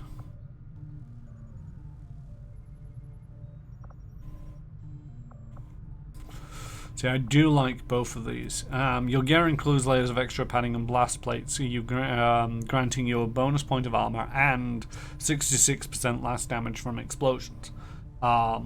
Explosions are really dangerous if you're grouping people up, so reducing that damage by 66% is great. The armor in bonus is great, but also so is this, where your cannon now shreds armor. Shredding armor basically means it will remove 1 point of armor when you shoot at them, which can be very useful. You know, you'll come across turrets with sort of like 2 points of armor, which essentially reduce any damage you do by 1 point per point of armor they have.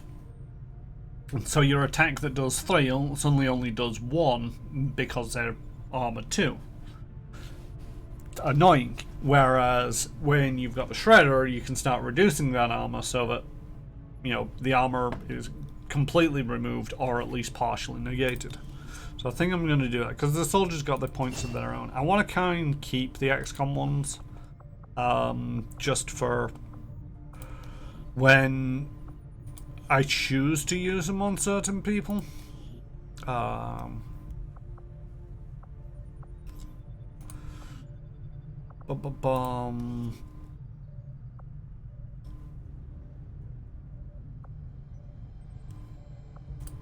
You know, and just really super soldier somebody.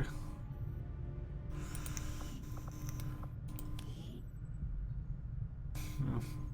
Rather than just being so, oh yes, most people will get 1 line through this. Some people will get 1 line and a few other abilities. You can just super soldier it, and when they reach Colonel, it's just like, unlock all of the abilities. Although I think it'll take more than 25 points. 4 points. I think we're starting to get to the people who haven't really done enough to justify the points. Yeah, most of these people No points whatsoever. Got a promotion, but that's because they keep going on out on covert ops. Ah, right. Back to staring at the world.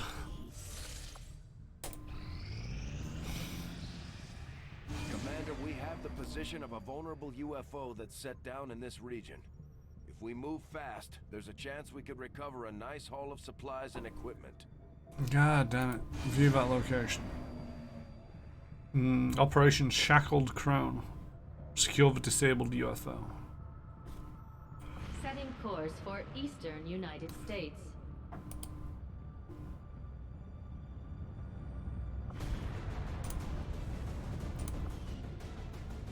Nothing is actually finished. Okay.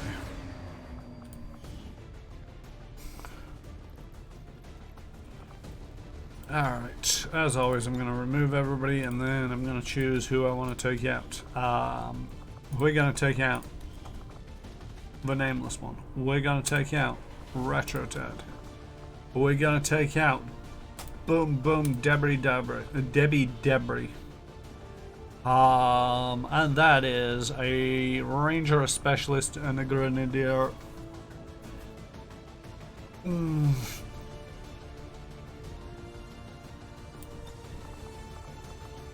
The thing is, bondmate and bondmate. Can we actually take out the two bondmates? Can't take out Loyu with Debbie, so let's remove Debbie. Let's put him a Templar, which is the bondmate of Stationary J.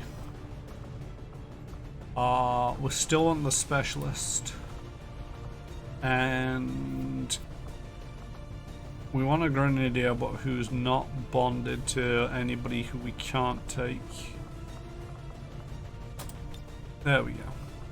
Right. The thing is, I want to try and increase the bonds that people already have, and also start establishing bonds for those who don't have them. I mean, some of them aren't very great anyway, but at the same token, it's like, if you don't take them out, then you're never gonna get there. Alright. Armor for you. Make it for you. Armor for you. Don't think I need the Skulljack for much more. Although it's one of them where it's like it's all based on the hack skill.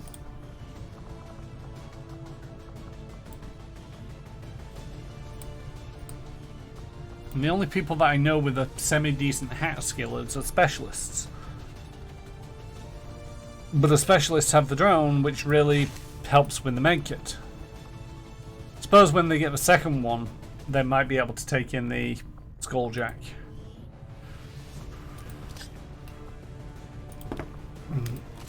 Now to go through everybody's weapons and make sure that they're using the ones with mods.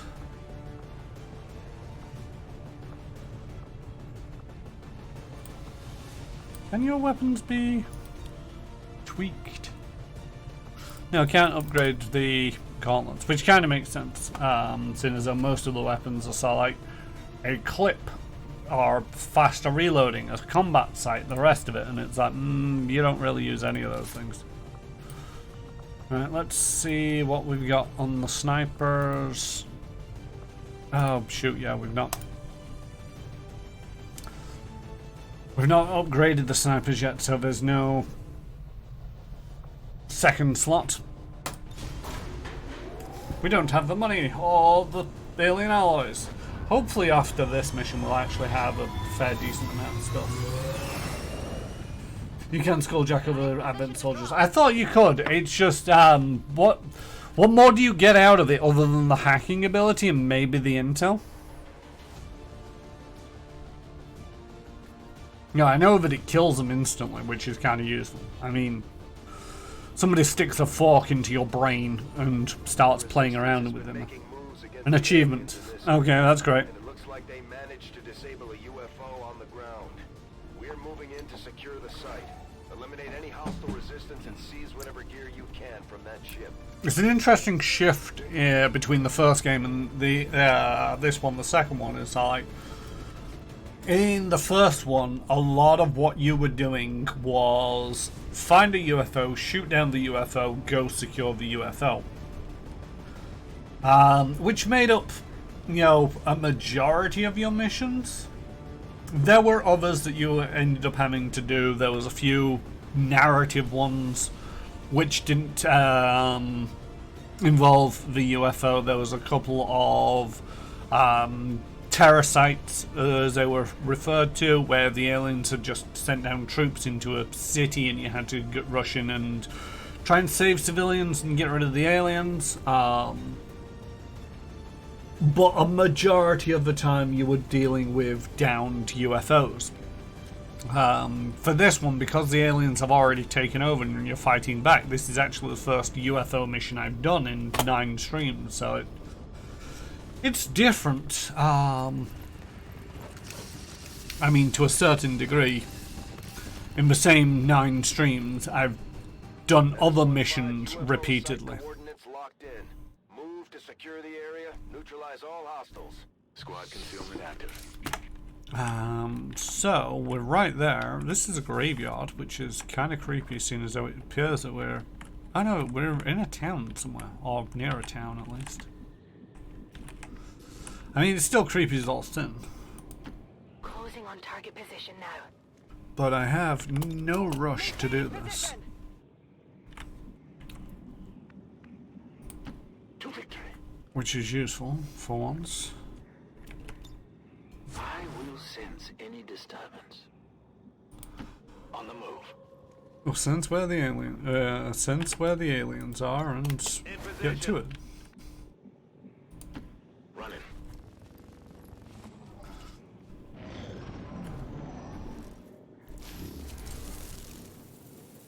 What would appear to be a single entity is actually a swarm of tiny robotic units working in close coordination. Oh, those guys were a pain in the ass.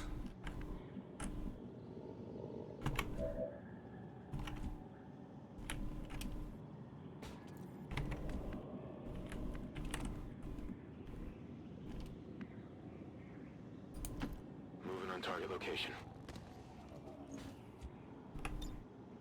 Roger, got my eyes on.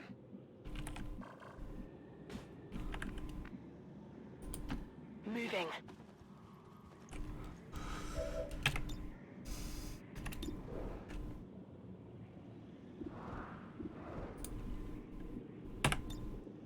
I want to stay concealed as much as possible. We march toward enlightenment. I am watching. Moving to position. Got it covered. Testing a spark unit. Okay, yeah, the spark units are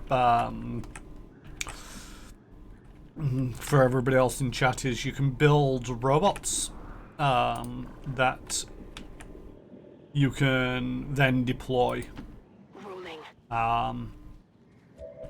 Again, this is one of them where it's like they're useful because, you know, they don't take quite as much of a morale hit when you have to replace them. Move into position. But one of the things is, it's like they can be expensive in other ways. And where they're not expensive, they used to be very limited in the older ones, I feel. Alright, let's... Oh no, wrong button. We're gonna go in and fuck this guy up. Surprise! We are here!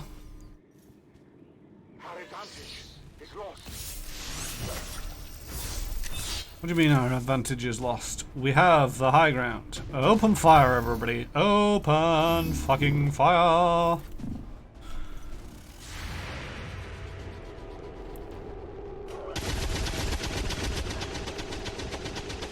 Ah shit, lightning reflexes.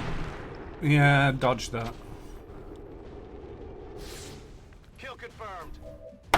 Right, now you can run away and hide, because that's what you do best. Strike and run.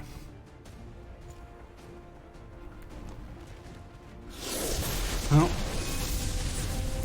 Heretics, come forth.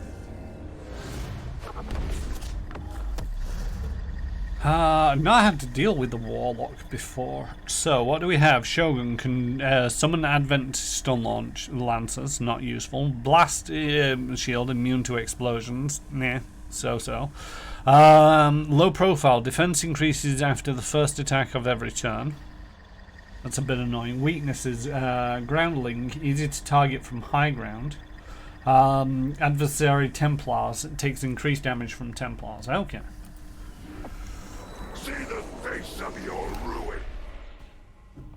I mean, I'd rather not. If you could just go home, that would be much appreciated. We just picked up a unique signature. One of the Chosen is here. That thing is only going to make trouble for us until we deal with it. God damn it. Is real strike. They honor their creators by shattering your soldiers' resolve. Menace 1-5, we just picked up an outbound signal coming from the UFO. It's some kind of distress beacon. You need to get inside that ship and shut down the signal before they send their whole fleet after us. My power will... Why do you not have squad sight on that guy? You got a clear line of sight right down that side. If I could rotate this camera around properly, I'm pretty sure you could get a clear line of sight on that guy. God fucking damn it.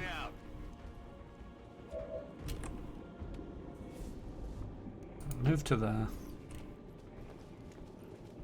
We should turn moving.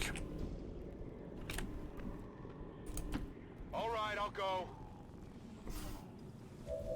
Don't make it sound too much of an inconvenience.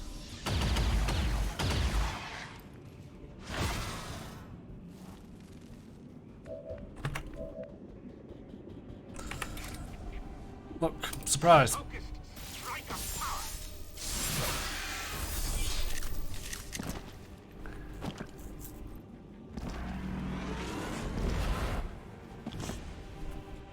And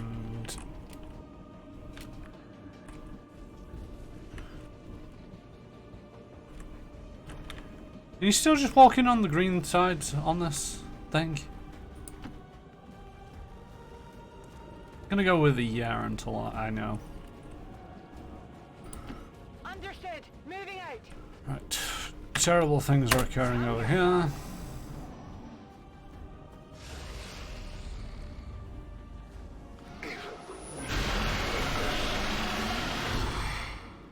The fuck is a spectral zombie?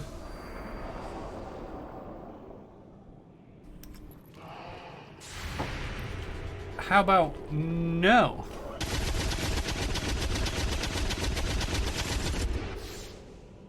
Target neutralized. The loss of these subordinates is as meaningless to me as it is to you. I will sacrifice you for the Elder's blessings. I mean, Moving to designated position. I'd sacrifice you for a push pop. How's that?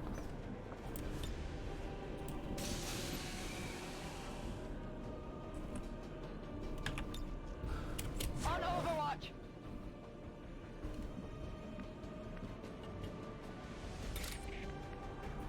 You will pay the price.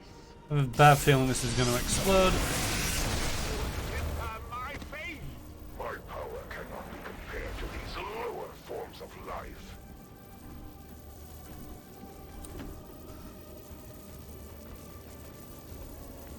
Your childish attempts at conjuring the Elder's power will only bring further shame and suffering. There is nowhere defensive that I can move, yeah. Oh, you're a sniper, aren't you? God dang it. I thought this was the specialist. I'm Move up to there. going.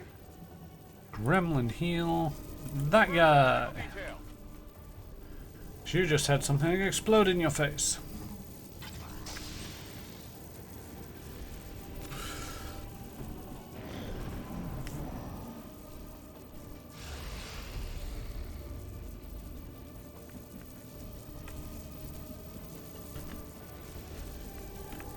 It's just a window. Moving to designated coordinates. The power supply on this ship is likely to be a newer variation of the Illyrium core driving the Avengers systems. Is that good or bad?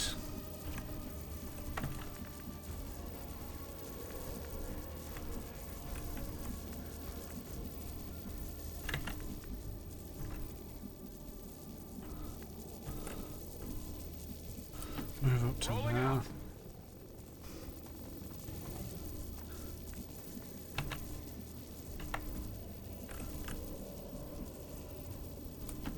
Good to go.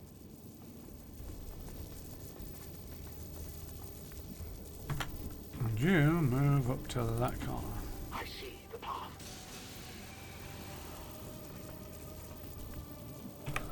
And you take the Overwatch just in case something turns up.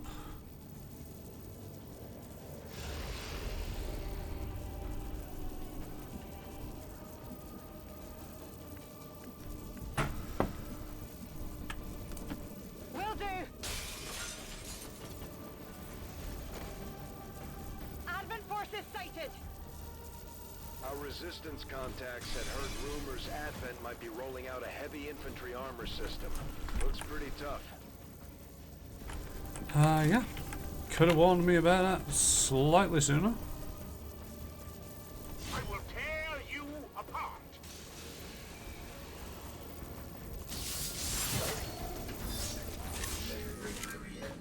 They're well protected.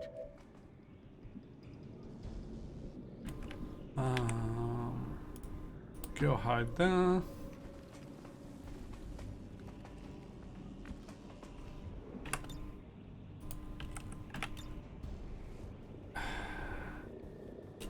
Come get some. Some of the bits get. What's over there?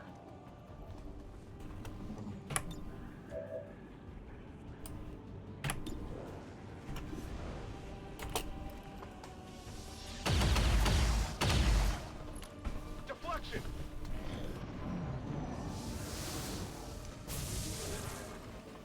The fudge was that? They are mine.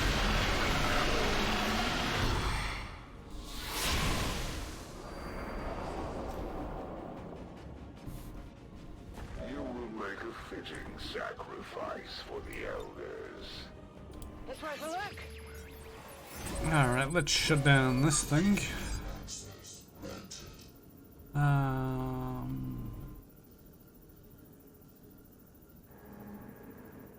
Adventure scanning times reduced by 50% for 4 weeks. Reduce the contact cost of a nearby region by 50%. I mean, both are highly unlikely.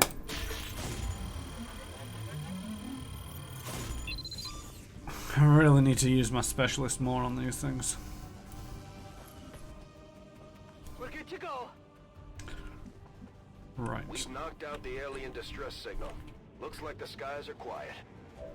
Yep, great stuff, great stuff. Okay. Shoot that guy.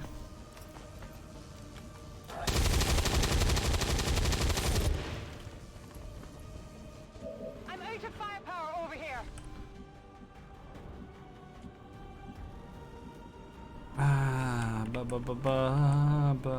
Move to Headed there. there now. What do we got here? Target neutralized. Obby blobby blobby. Only furthers the need for my presence here. I hope it's worth it. Oh, just pick up the stuff. Great stuff, hair trigger and superior agility. I have it. And now shoot that guy in the back. See? Happy now? Wasn't difficult? I'm running low on ammo. Yes, yes. Run low on ammo. Right, you run into the middle of there and see what there is to see. Oh, there's those guys. Right, stab that one.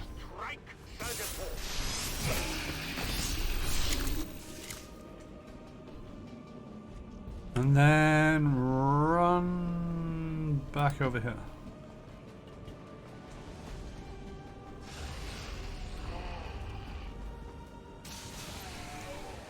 It is nearly time for atonement.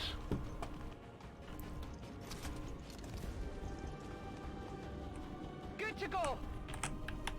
I mean, you say it's nearly time for atonement. Confirmed. I don't agree with you. So I'm gonna stab you in the back from over here, cause I can. So I can take a look out here and see what there is to see. The elders have chosen me. Which is just you. Commander. We are both destined to serve at their side, to bring their vision to this world and beyond. Blah blah blah. Allow yourself to be reclaimed. That's the Elder's warlock. All reports indicate he's nearly as dangerous as they are when it comes to psionic capabilities.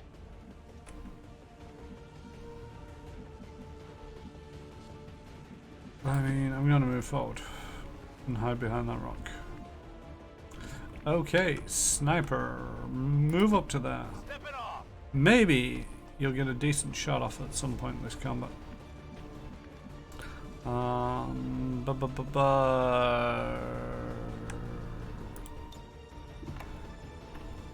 want to make sure that you don't get fucked up.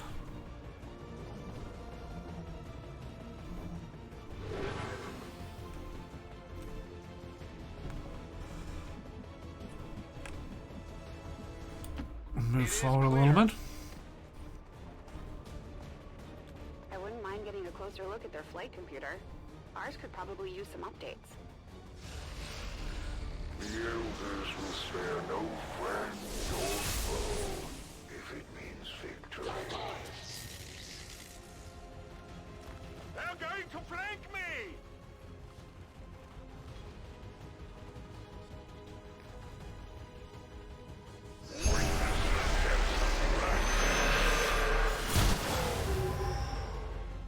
Stationary J is dazed.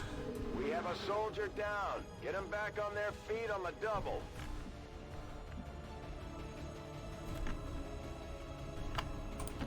Heading to that location.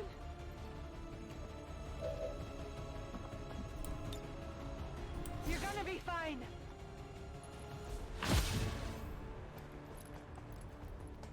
That take an action? It kind of takes an action. Got something over here. Target disabled.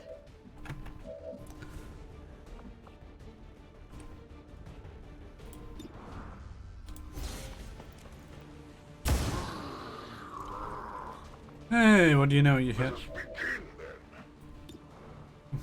then. Yes, yes. We're beginning. I'm gonna keep shooting at you with a pistol until it refuses to let me anymore. Expected nothing less than failure. Ah.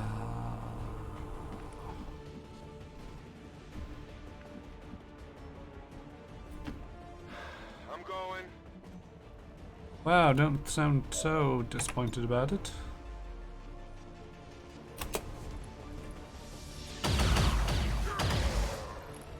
Oh, that's got a sting. Mega strike. Yes, yes, Mega Strike. This world is ours.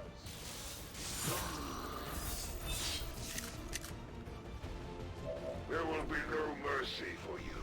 And let us take that momentum and go grab this stuff. Yay!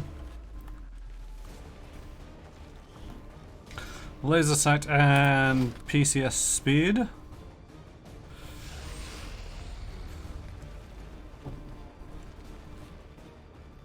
Go, what you got? That's not a very smart place to be. I will lead you only to your death. Yes, something about my death. A righteous strike. Peekaboo, I still see. Ew.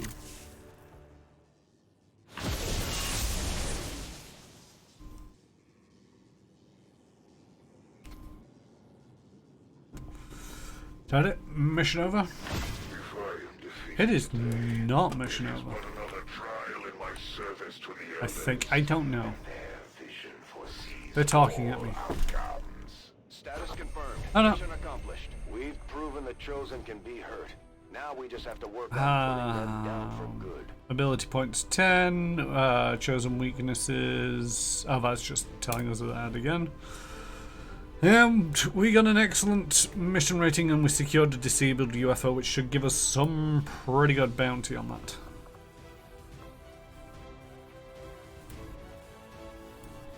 Do we have any decent locations?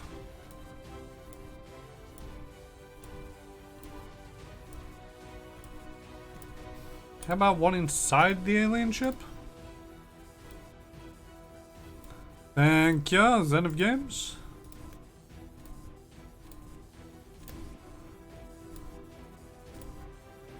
Nope. I think that one's the closest we get. What's this? Oh, I've broken it now.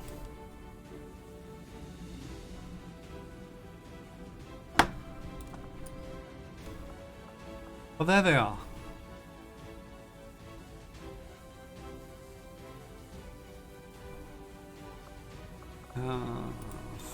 Formation.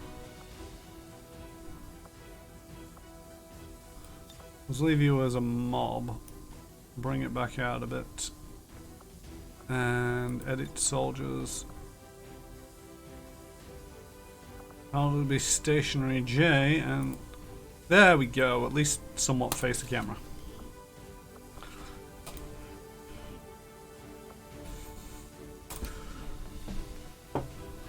Let's see what goodies we got out of this. And despite the destruction left in their wake, Xcom refuses to let go of the ways of the old world. They will continue their wanton and reckless crimes until the entire world burns around them. We are Yep, average cover bonus 33%. Not bonus. Average cover bonus increased to 33%. What was the other one? Average damage attacks, average damage per attacks. I got a bonus on one of my previous missions. So it wasn't damage taken. Despite everybody getting messed up. The Elders Chosen are incredibly resilient. Despite our victory over them today, we still have much to learn if we wish to destroy them permanently. So Corporal gets upgraded to the Sergeant. Let's go with the suppression. And Lieutenant Padre. When a Templar has focus, there is a chance to deflect incoming shots, completely avoiding the damage. Or when the enemy dies, it may believe behind psionic energy the Templar can collect to raise their focus level.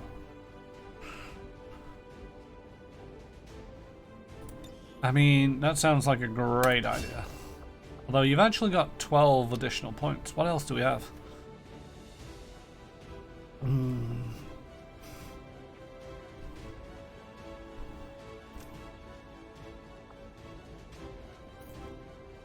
Seem big. The Templar is immune to fire, poison, acid, and explosive damage. Is nice. And that's soldier AP, so that's great stuff. I already did you, didn't I? Thought I did you. Hey, mustn't have done.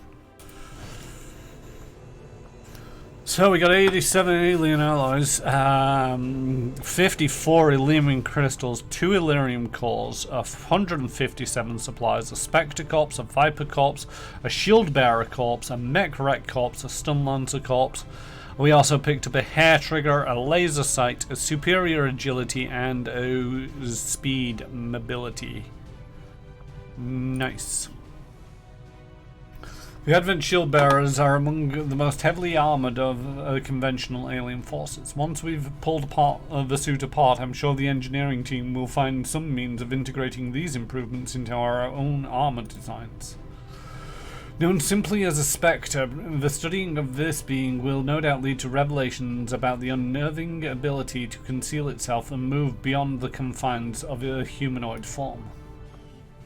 I mean, you told me it seems to be a bunch of robots stuck together and hoping for the best. We now have supplies, which is great stuff. Let's go to engineering. Let's go to build items. Let's blow most of this money. Say blow most of this money. Oh, god damn it, I'm still short on bloody corpses.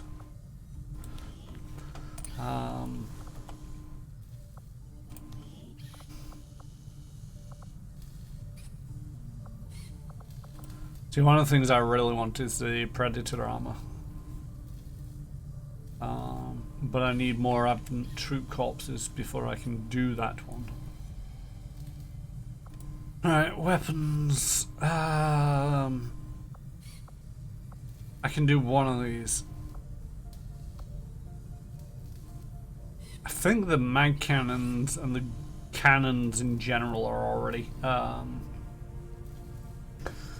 Impatiently waiting for the Starfinder Core rulebook to go on sale in Fantasy Grounds. Yeah, I feel you there. Zenith Games.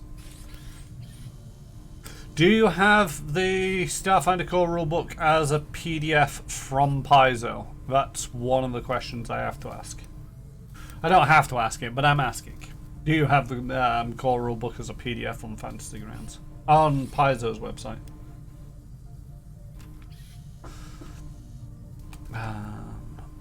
So yeah, the cannons already do a respectable amount of damage, so I'm thinking of going for the Gauss rifle just for them, hopefully, near guarantees. So yeah, and you've got in Fantasy Grounds, you've linked your Paizo account with Fantasy Grounds and you've updated it. Because one of the things that you get as having the PDF, oh yeah, I'm not. I'm just making sure that you're aware of these things, because it's one of them where it doesn't make it blatantly obvious a lot of the time, or it didn't make it blatantly obvious when I first started using Fantasy Grounds that you tied your account to it and got a discount on the Fantasy Grounds modules if you owned a PDF from Paizo. And the other thing is that is also accumulative with the sales that they have. So one of the things that I like, I mean, I think the prices have changed a little bit, but I get all the books shipped to me from Paizo. These things. And all the rule books. Yes, it's fairly expensive, especially with the shipping pricings just keeps going up.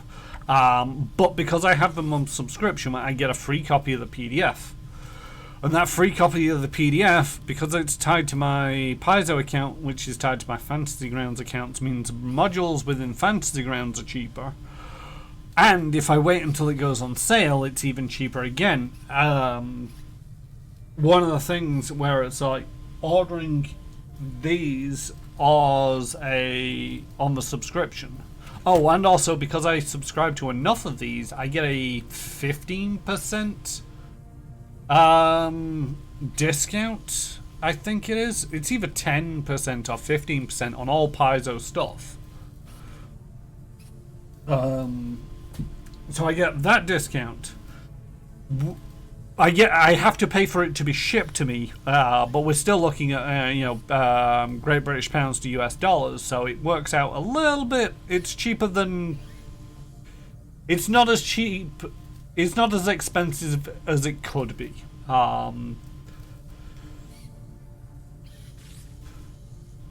Yeah, I'm exactly the same.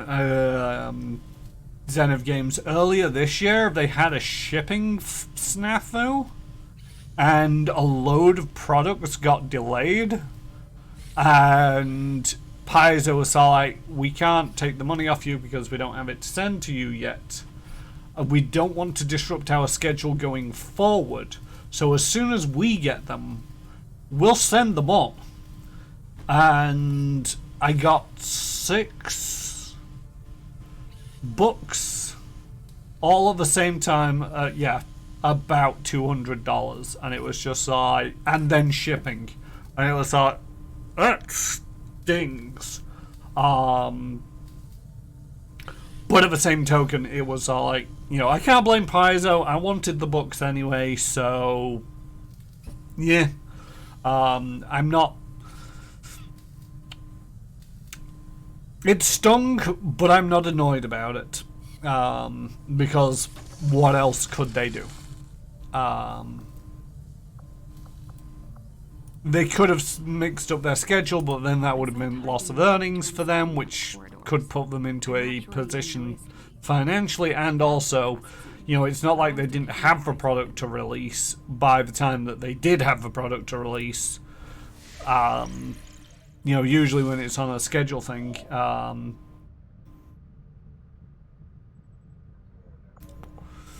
don't investigate that now, but I am curious about them. You have destroyed a vessel of the Elder's wisdom. So there's some supplies there. It goes your opportunity at understanding the knowledge it There's grenades and ammo from there, and I don't know what that's about.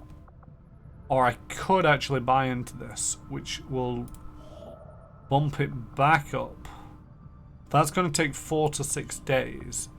And a supply drop is happening in 6 days.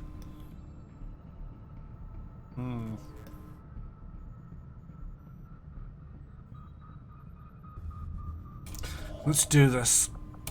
Setting course for Mexico. But yeah, I feel, you know, as much as it's expensive me buying the books directly from Paizo and getting them shipped over here, with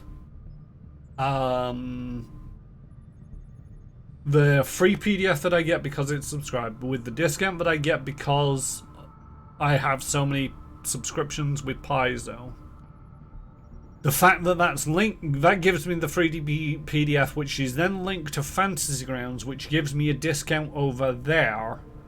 Plus, as well, if I wait until it goes on sale, you know, the adventure paths, you're looking at spending, I think it's $20 on Fantasy Grounds if you don't have the PDF.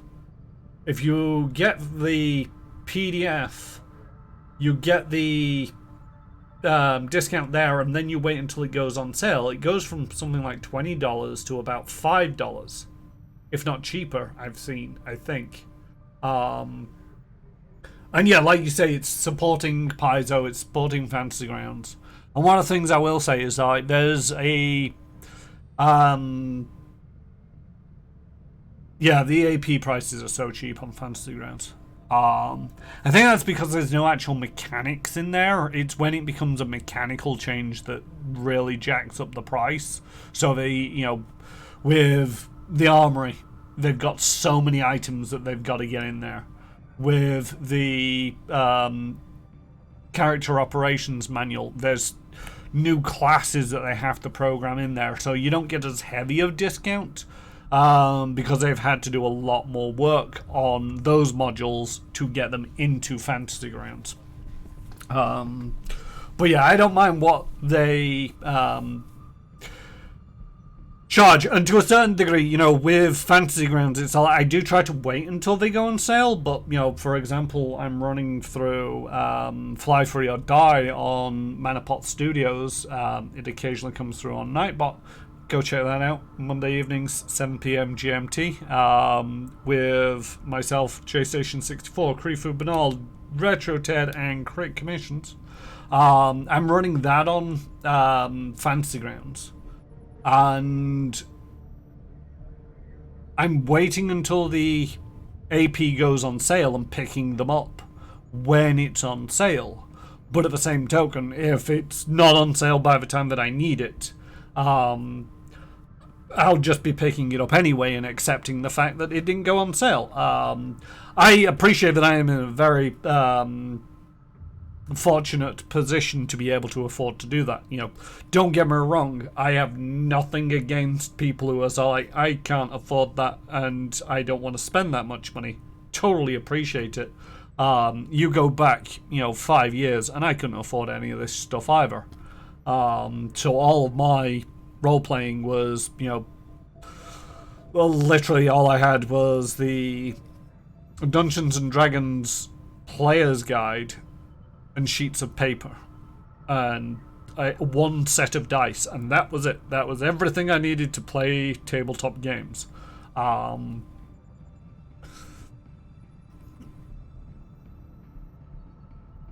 But yeah, I'm lucky in the fact that I can now afford to spend as much as I do, and it's a fair amount. It's one of them where TTRPGs, I think, is one of the cheapest hobbies that I've had. Literally, when, one of the things about Starfinder, one of the things about Pathfinder, and one of the things about D&D is, we'll get to Starfinder and Pathfinder in a moment. With D&D, you can go online, you can get up their quick start rules, you can download them as PDFs, you can flick through them. It's got enough rules in there for you to create characters, it's got enough rules in there for you to GM, it's got enough rules in there for you to enjoy the game. All you really need is a set of dice, and even a set of dice can be emulated on Google. If you just type in roll me a 1d20, it will come up with their dice rolling app. And so you can, if you want, get into TTRPGs for next to nothing. With Starfinder and Pathfinder, it's even cheaper because it's not just the quick start rules that you get. If you go to places like the Archives of Nethys or the other one, which I want to say is Hidden Truth, I'm not sure off the top of my head, but there's a couple of out there where it's the websites that basically have the rules that Paizo allow you to just have and play with. You don't get so much of the lore, you don't get so much of the background, and you don't get any adventures to go with it, but every playable rule, every GM rule is up on the Archives of Nethys and anywhere around the internet. Don't worry about it, you're not breaking any laws if you get into this, and they're freely available. You can generate characters, you can play the game, you can GM the game. All you need is pieces of paper and dice and you're good to go. Super cheap. The thing is, like Zen of Game says, Paizo give the farm away, but it's the books, it's the artwork. Every month I get, or every couple of months I get one of these. And it's the artwork. If you check out my stream over on Manapot Studios, you'll actually see a lot of this artwork, and it is just so gorgeous to look at, or just weird to look at. I mean, I'm trying to find an image in here. So the players have come up across them things, hobhounds. And it's just nice to be able to present, whether it's at a tabletop or whether it's online, to present the players with, and this is what you're fighting. It's a hobhound. Here you go, this is what they look like. And, I wish I had some of the other books, because there is some absolutely beautiful artwork in these things. Yeah, the secrets of... I gotta admit, Zen of Games, I'm behind on my Pathfinder 2nd edition. I don't actually buy the rule books. Wow,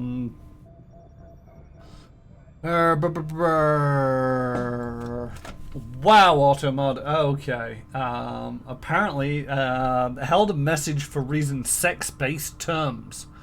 Will allow this post in chat. Allow. Because the bestiary 2... blew away Zen of Games. And Automod is like, eh. So yeah, I'm a bit behind on my Pathfinder 2nd edition. I don't buy the rule books. I'm only getting the PDFs for the rule books because it's one of them where it's like I'm not playing as much 2nd edition. I'm not GMing as much 2nd edition. I'm behind on my reading for Starfinder. So it's one of them where it's like I would really like to get the books, but at the same token, I'd be probably spending, so like about $500 right now to get the books, and then I'd have to get the PDFs, and then I'd have to find time to read them and play them to really appreciate and spend that money. And I'm not that invested in Pathfinder 2nd edition. Don't get me wrong, love it, play it. I play in 2 separate games on it. I've GM'd a game in it, and I will continue to do so going forward. It's just hardly ever touched Pathfinder 2nd edition, not enough time, and my Pathfinder group still plays 1st edition. Yeah, I totally appreciate that. It's one of them where it's like Starfinder so one of the things about myself is I don't actually play. I'm actually going to switch the screen back over to, because I'm not gaming at the moment, I'm just talking. Screw the game. It's been really distracting, and I want to look here for it rather than over here. One of the things is I started tabletop role-playing game back in, I want to say 2015 is when I actually started playing tabletop games. And at that time I got into D&D 5th edition, and it's really easy to get into. Lots of people play it. It's a very simple system. It's great for finding your feet and finding what you do and you don't like about tabletop role-playing games. It's not as clunky or as rules heavy as Pathfinder, which is a great thing for starting off. And then, so like the people who introduced me to, I went to a local friendly gaming store to play this. And one of the guys who runs the D&D games there also runs Pathfinder games, and he likes the Pathfinder system. He likes the lore. He likes everything about it, and he's always trying to cross-recruit people from D&D into Pathfinder. And one of the things was, this was 2015. I barely got my head around 5th edition at the time. And it's like, come down on the Sunday, we're having an intro to Pathfinder, just Pathfinder. There wasn't any other editions at the time. This Sunday, and see how it feels. And I went down, and it's like, it's not terrible. It's pretty good. It was just a lot more complicated in the rules. 1981. You've been gaming longer than I've been alive. Just throwing that out there. And I was already getting my fantasy role-playing from 5th edition. And it was kind of like, I don't really need more fantasy role-playing. And then Starfinder came out. And then it was like, well, I'm not a big fan of Pathfinder because it's, I'm getting my fantasy fix from D&D. But I do like me some sci-fi. So I got the core rulebook. I bought the core rulebook from a local friendly gaming store. And I went away, generated a character, came back, played in some society games, and then, it's like, I love this. I would have preferred it if it was more hard sci-fi than sci-fantasy, but at the same token, I don't really mind the direction that Starfinder has gone with it. Turned 11 in 1981. Jeez. It's one of them where it's like, I don't even know when I turned 11. I could probably work it out. but I really don't remember anything about being 11. Never mind what I was getting up to at the time. Well, I could probably work it out. 11 would be...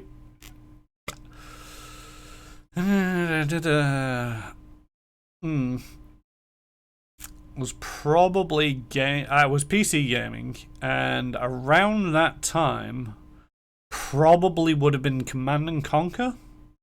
I'd certainly not got into video role-playing games by that point. That wasn't until a few years later.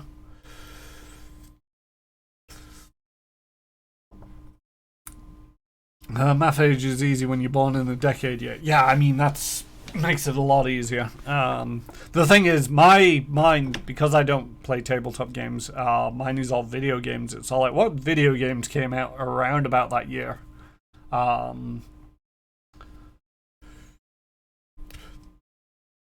yeah, so I bought the core rulebook, and then I started playing in the Starfinder Society scenarios of the local gaming store. Played a few of them and got my confidence up to GM it, and then it was like, okay, well now I need to figure out, because the thing is, I GM'd for quite a while the 5th edition organized play Adventure League,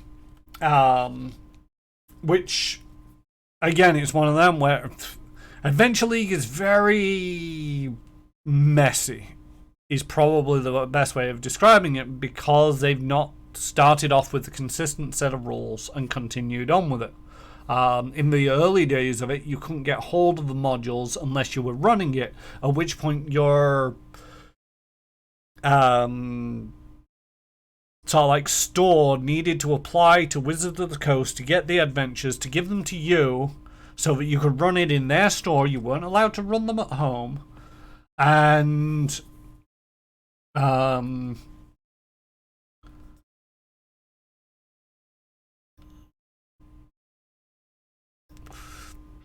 so it was a little bit messy. Eventually they did start selling them, but you still couldn't run them at home. But you could just buy them on the DM Guild online or drive-thru RPG and have them so that you could run them in the stores.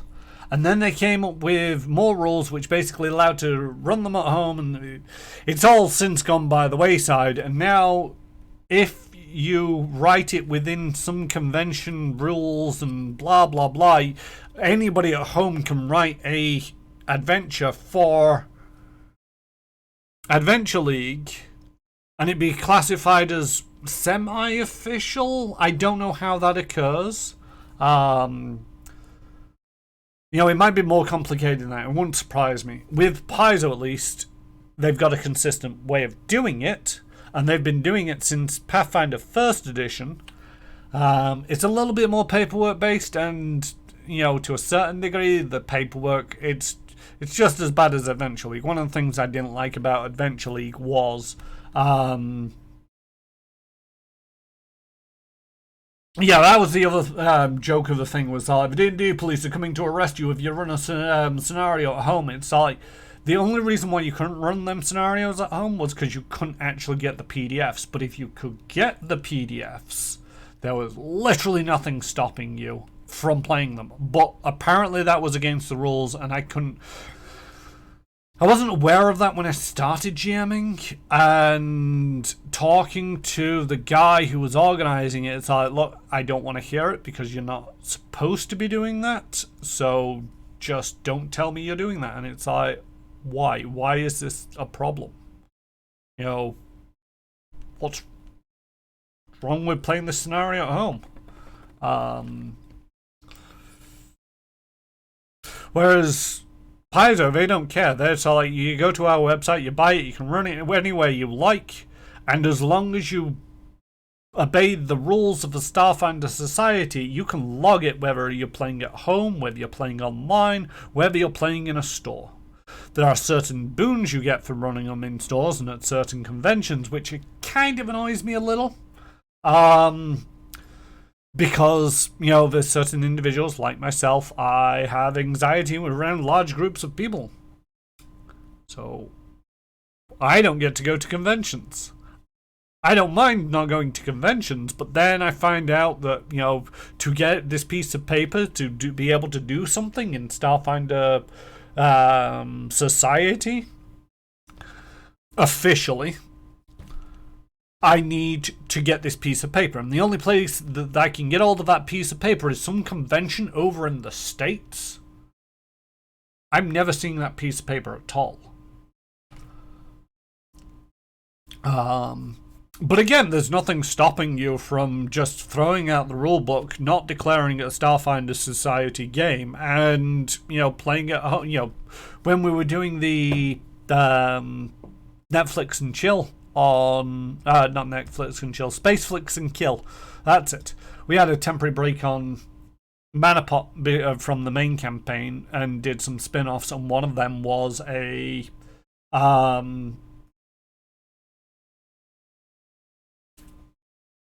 Starfinder Society scenario, and I just told the players, it's like, you need characters for this evening, second level, and make whatever you want. They're disposable. And so all three of them, we had a uplifted bear, we had a Garan, and I can't remember what the other character was. Oh, Panthan. The Vesk catfolk kind of people. And it was all there. All three of those are not allowed under society rules. You're not allowed to start at second level under society rules. And you're not allowed to run it for only 3 people under society rules. But absolutely nothing stopped us. There's no rule anywhere that says that you can't. It's just if you want to log it as a society game, you have to abide by the rules. But you're free to play it wherever you want. And we had a lot of fun with it. Been to one convention, it was okay, but not great. Too crowded, too noisy, too rushed on the scenarios. Yeah, that was one of the things that I don't mind running Starfinder Society scenarios. Too much. But I haven't run one in quite a while, COVID notwithstanding, because one of the things is, but when I do run them, sorry, not because of one of the things is, I've not run it because of the apocalypse, and there's other political bullshit going on in the background that I don't really want to discuss right here, because I've got absolutely nothing against all the parties involved. It's just me and the parties involved don't see eye to eye, so I don't GM society modules at the moment. And one of the things was, it was like at 12 o'clock we started one scenario. At 5 o'clock we started the second scenario. So that basically gave you a 4 to 5 hour deadline to blast through the module. And you've always got to be on it. You've always got to be so like, okay, you know, what are you doing? What are you doing? Where are you going? How are you doing it? Okay, right. There's nothing else to discover in this room. Move on. And I don't like telling players that there's nothing else to do in a room, because at the end of the day, you know, one of the entertaining things that we did on that was there was a lot of banter between the players because they knew that we weren't on a time frame. You know, Fly Free or Die is one of them where it's like there's so many opportunities where I've just sat back and it's like, you can tell sometimes when I don't actually have much prepared. One of the early sessions, I had prepared but not prepared enough of the book. The players had got through it in double quick time because I was expecting a combat that never happened. And so it's like, alright, you're on the ship back to Absalon Station. If that had been in a Starfinder Society scenario, it would be so like, okay, you jump back on the ship, you go back to Absalon Station, you get back to Absalon Station, you check in with Venture Captain Arvin. Where's the roleplay? There isn't any. when I'm GMing on stream, it's like, alright, you're going back to Absalon Station. It'll take you 3 days. What are you doing for 3 days? And you can tell I've got nothing prepared because I just go silent and wait until they all start talking to each other. And I'll be scribbling down notes. I'll be reading forward a little bit just in case we do actually end up with sort of like them wrapping up their roleplay. And, you know, trying to figure out what I can inject into the scene to give it that little bit of extra zest or whatever it takes. But yeah, it's... Society play is great if you love rolling dice and you like the problem solving and the combat.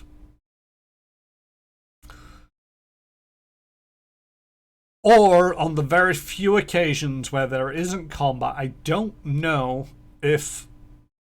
I can't remember any Starfinder Society scenario that has very limited combat. They all seem to follow the same rigid structure. I'm pretty sure there's got to be one or two. I'd have to double check. I can think of one or two where it might be a bit more roleplay heavy. I do remember in Adventure League for D&D, one of the best sessions I ever played in was a very role-playing heavy game. It's an adventure. I think they're called adventures. And there was only one fight in the entire thing, and that was right at the end of it. So you went through all the role-playing, that built your advantages and disadvantages for the final fight, and then there was a final fight. And away you go. That's it. Thank you very much for coming. And it was one of the best sessions that I remember playing in. Because there was a lot more role-playing. As opposed to these sessions where it's like, okay, we got 3 combats to get through in the next 5 hours. So if you're a spellcaster, know what you are doing on your turn. Keep it simple, keep it straight, and, you know, even if you're a soldier, you know, or a fighter, it's all like, you get all the dice ready. You know, one of the things that I would often do is anytime that I'd be sat there at the table, you know, rather than having all my dice out just there, I'd be sat, okay, on my round, I'm going to be attacking. And so that's a D20. And that's a grade X. Is there anything else I'm going to be doing on my round? Oh, I'm also going to use my second wind ability. So that'll be a D10 plus my level. Okay. I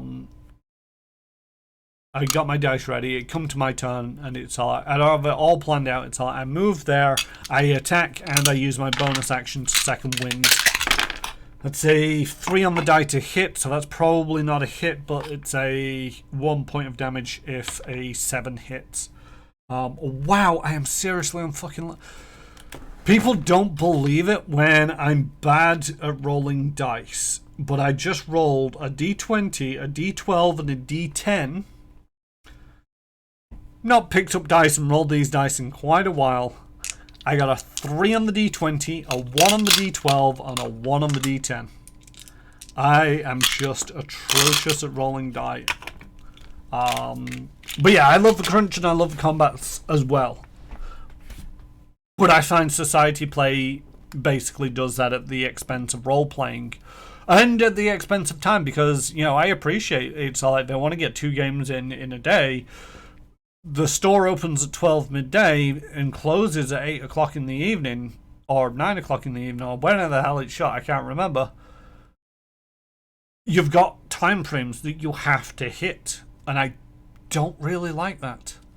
Don't get me wrong, I enjoyed them for the combat, for the crunch, but as a player, I really couldn't stand them. That's one of the reasons why I GM so much, is the number of times that I've sat down at a Adventure League, Paizo Society, any kind of game where I know that there's a script that I can get hold of. I'll sit down, I'll play through the adventure knowing nothing about it, and then I'll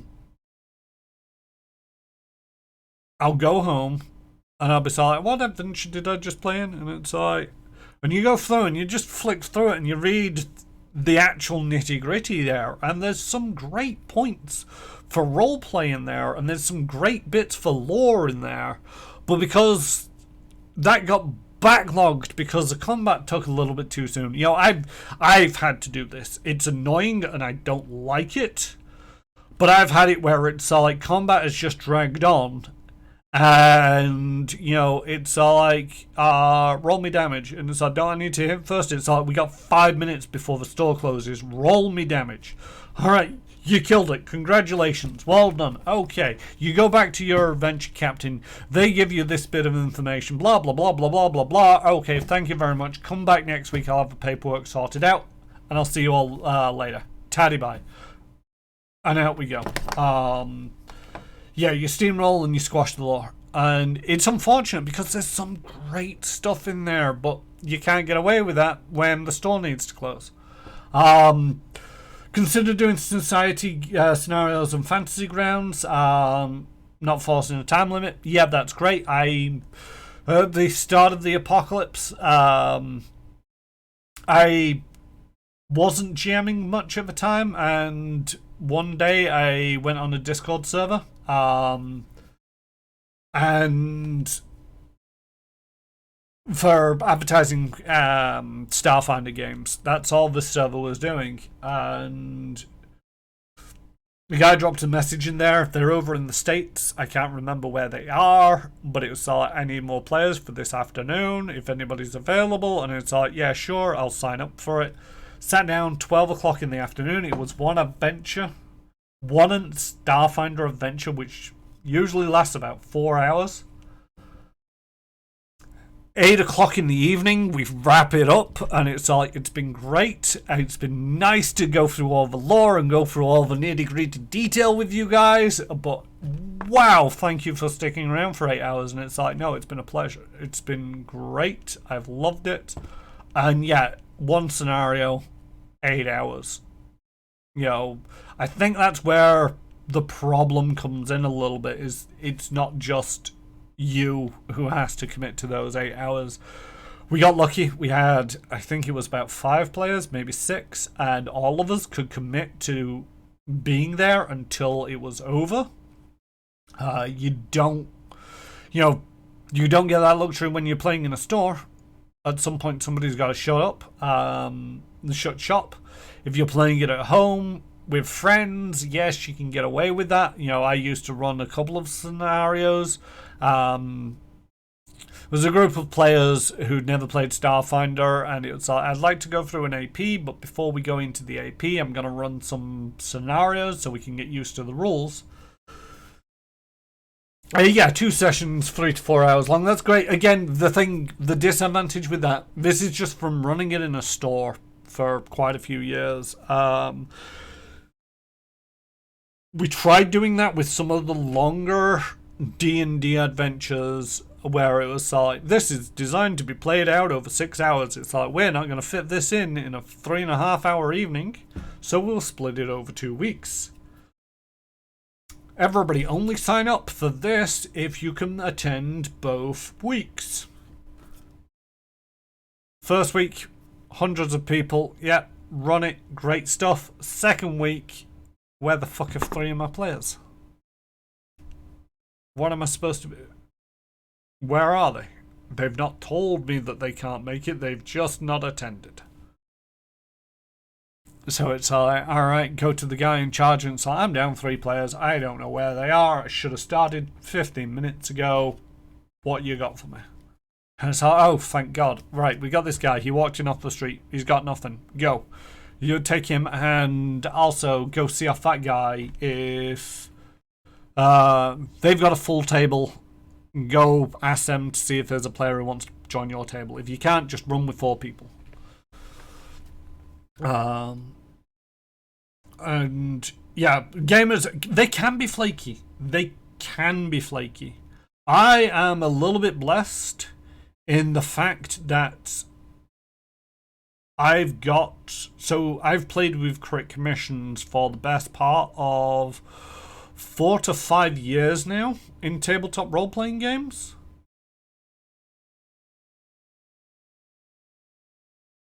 Us, me or her, them, being the reason for the table not running has probably happened in those 4 or 5 years about twice. There's other people that I could mention, but I'd be doxing them because they're not online and I don't know what aliases they want to go by, but there is a group of us where it was consistently for, I think, about 3 years, we played every Thursday night. And only cancelled the game if the GM couldn't make it, and I think that happened once. If a player couldn't make it, we wouldn't cancel the game.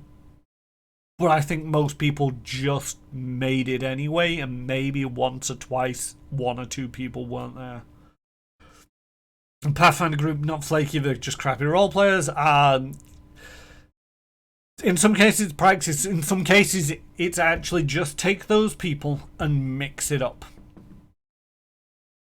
I find consistent groups will get into consistent problems. And they'll find themselves stuck in a rut. And you as a GM have to figure a way of getting them out of that rut without them all just devolving straight back into it. And that can be very difficult to do. I have had so many games and so many tables where it's like, I'm going to go into this, I'm going to do it, and I'm going to be great, and everybody's committed to role-playing their characters, and I've seen it curve down and just slowly go down. The only way that I've really managed to get around that in some cases is just change players. Or change some of the players. J-Station 64 and crit commissions. And the outside of it don't recognize their... Yeah, I totally see that. I don't realize that I'm doing it. It's only really since playing and streaming where Krifu is sort of like he's used to doing the more narrative role-playing because it's on camera. The number of times where I GM on a Sundays and more often than not for the monsters' turns, it's like... Alright, it's now Hobgoblin 6. They are going to attack Flimsy. It's a 3 to hit, so I'm assuming that's a miss. Next, Flimsy, it's your turn. And that's it. That's all the narrative role-playing that I'm putting into it. And I kick myself when I find myself doing that. But at the same token, when you're 3 rounds into combat and nobody else is putting in the effort, trying to come up with these narrative things is difficult. Playing it on stream with Krifu, he's a great assistant at doing that kind of things, and he's always reminding us, make sure you read out your dice rolls, don't forget to try and narrate what you're doing. Some people aren't going to be watching the stream, they're just going to be going off what we're saying, so try to be as descriptive as possible. This is a role-playing game. And also, in this one, I'm sort of like, okay, you're on the ship. It's going to take 3 days to get there. What are you doing? And then I shut up and I wait until I am happy for the players have done something that's worth 3 days of role playing.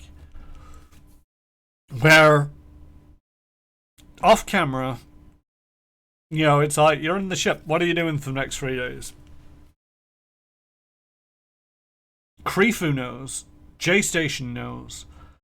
Crit Commissions is getting there and Retro Tagging is getting there. If I go quiet, they need to fill the silence, or else the stream is just going to pan. So I can get away with doing them kind of things. In a home game, if I go, you got 3 days, you're in a ship together, what are you doing? Nobody cares. because we're all just there to have fun. I'm not there to put them on the spot. I'm not there to tell them it's a stream and they need to fill the noise when I go quiet. So they're free to go quiet, get up, go for a brew, whatever. And that's a disadvantage there. You can help, you can try, but at the same token, if they're in a rut, it's very difficult. Mix it up, change players. Anyway, I'm going to get back to the game for 5 minutes because I realize I've pretty much just spent this entire hour talking. The Guerrilla Tactics School is finished. Yay! Go visit that. I forgot to switch the screen. There we go.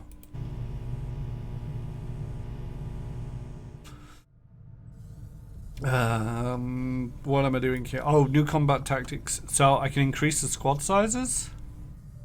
When I get more supplies. I have 0 supplies right now. That's a concern. So for 150, although I do need a captain for that one. And then I also get these abilities, which I buy into. The Ranger gets a ranged attacks against flanked enemies, deals +1. Sword attacks have a 10% a bonus 10% chance to critically hit. Sharpshooter, chance to critically hit. Specialist, 10 aim and ability to critically hit when taking overwatch and reaction shots. Grenadier, bigger booms. Explosives can deal critical damage. Templars, start the mission with focus, which is great because it boosts up their damage. Skirmisher parkour, 5% chance of a free. I don't like. I mentioned this the first time I saw these. I don't like that one because it's so random. Whether it triggers or not. Still not sure if. I don't think I'm ever going to like it. And increased hacking by 25. 7 security towers cannot see this unit when it's concealed, which is great for the Reapers. Hacking not so much, but the security towers is great. But yeah, that's something that I desperately want to invest in next time. And yeah, no worries. It's not just indulging the chatter with yourself. It's one of them where it's like, I like talking about role-playing games, and I like talking about these kind of things. So that's half of what this stream is always going to be about, is me talking about role-playing games. The new uniform isn't bad considering, but sometimes I do miss that damn sweater.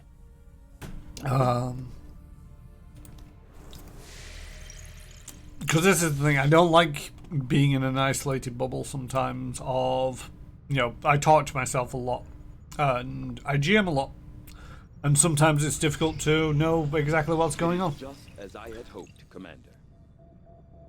I enjoy listening too. It's so it's always good to hear about these things. Yeah. I'm glad you like it as well, Mecca. And it's one of them where it's like, it's just throwing opinions around about these things, and having different points of view on role-playing games is always good to have. And, you know, if anybody else wants to chatter about these things, then they can always interject what they feel. A breakthrough in the interface design for our personal combat sims will allow us to reuse them indefinitely. That's interesting. Oh, so I didn't get a breakthrough there, so I can do whatever I want, but I should probably do the thing that I've been told to do. Especially since as though everything else is so many days. I will make that our highest priority.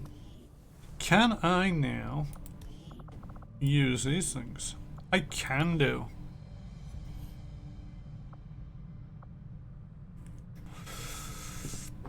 So we got superior focus, superior agility, advanced speed, advanced focus, advanced agility, speed, and focus. I've only got one of each. But the focus is will, the agility is dodge, and the speed is mobility. The advanced sim provides a slightly greater increase to the movement range of the affected soldiers, so that's really useful for some of them. Again, this is one where I don't like the fact that it's like, you've got to click through each and every one of them. See, this guy, Padre, he really needs some movement speed because most of what he does is get around the combat field. And having that boost of mobility is really going to help.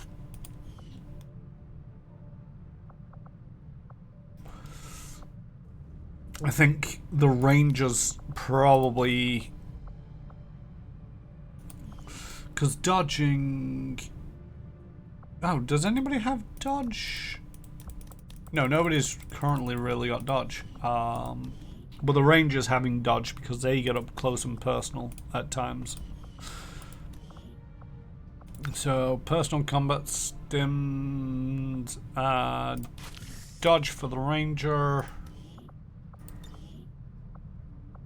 Dodge for the Ranger. And the next Ranger can have a speed upgrade. Now the will, oops, I'm gonna give to the specialists because one of the things about, so it's basically resisting panic and psionic attacks. Now it's not so much the psionic attacks that I'm concerned about. Them getting taken over because they are probably one of the weakest ones, but at the same token, if a specialist gets taken over, then you've just lost the medkits, and that is crippling at times. So yeah, what do we got? Oh yeah, that's what we were doing. We're upgrading this. Skull mining is complete. New project. I am already doing a spider suit. See, these don't cost money, which is kind of interesting. Oh no, some of them do cost money. Supplies, actually. How did the spark go, my cat?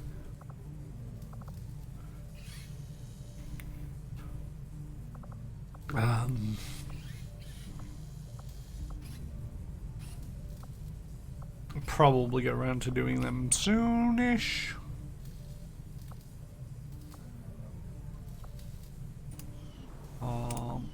Well, they got the spider suit for now, and we'll see how things go. I'm hoping I get this before... Nope, the supply drop's going to happen. Oh god, what's happening now? Commander, the aliens continue to make progress on the Avatar project. If we're going to slow them down, we'll need to move fast. You say that every time, Central. Yeah, the supply drop's going to happen before I build a relay radio. Our action together is complete, Commander.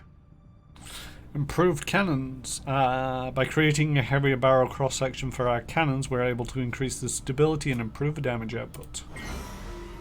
Assign new stuff.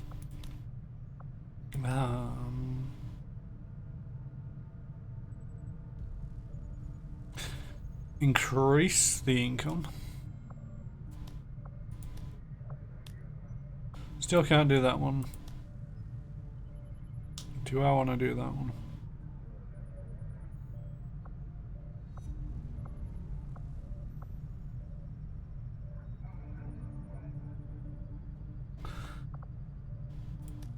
Do I want to do this?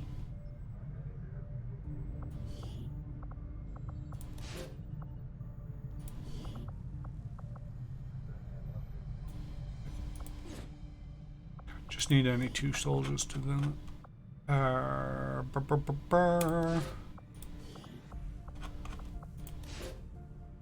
Soldier wounded I'm not too fussed about because it's not an ambush and it's not a capture. So do that. Spark is interesting. Cannot take cover. It carries one large single weapon which has overdrive, which allows it to use free actions, and it doesn't end its turn after any of them. I promoted it again to a bulwark, so it's now mobile high cover. They need to be repaired in engineering, but they can be redeployed damaged. Phone battery gonna die. Zen of Games. Catch you all later. Alright, you take care. Have fun. And hope to catch you again soon. There's not much left to the rest of the stream. I'm gonna get the engineer because I always need more engineers.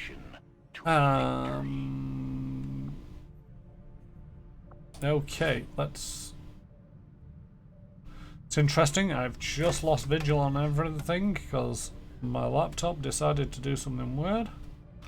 Alright, there we go. Everybody wants it flippity flop. Yeah. So we're probably just actually going to wrap it up here. Getting a new engineer, getting the supply drop, building this relay radio. I think I'm in a reasonably good position. Still want to get that, although I could do with whatever money comes up. Possibly going for that first, because, you know, as we can see, I have no money. Which is kind of awkward. But yeah, I think we're in a good position for next time. Come on. Get to the menu. And what is it? End of session 4. End of session 4 of the second campaign. Because the first one went to pot. That's why I'm on session 9 on screen and only 4 in the game. Alright. Once you have a knack of killing the Chosen, they become quite easy to deal with. Yeah, I think the Chosen aren't actually the worst things in the world. So, yes, right. This has been XCOM 2, Session 9. I've been Karen Russmer and continue to be so. I will be back tomorrow evening with hopefully J-Station 64 on the comms, or the Peanut Gallery, whatever we want to call it, where I will be playing Resident Evil 4.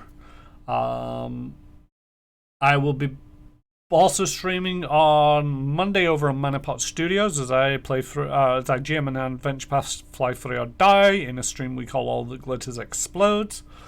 And back next Tuesday at 6 PM playing more XCOM 2. I think that just about covers everything. I did a lot of chatting about role-playing games this evening, and I do actually have a Discord server. I'm not sure if I've set up much for the role-playing kind of things, but if you want to hop on over there, it's a great, or I hope that it will be a great place to hang out and chat shit about whatever you want. It's not very well populated at the moment, but there is Madcat giving us updates on his XCOM 2 shenanigans and people dying, and the funny clothes that he gets to put them in. So that's always a fun to pop in and have a look at that. Hope you weren't using those eyes. But yeah, if you want to stick around, I'm going to be raiding J-Station 64, who also plays in my game on Manapot Studios. And like I say, it will be here in the chat tomorrow evening. And if not, I hope you all have a good evening. And yeah, I'll hope to see you next time. Daddy bye.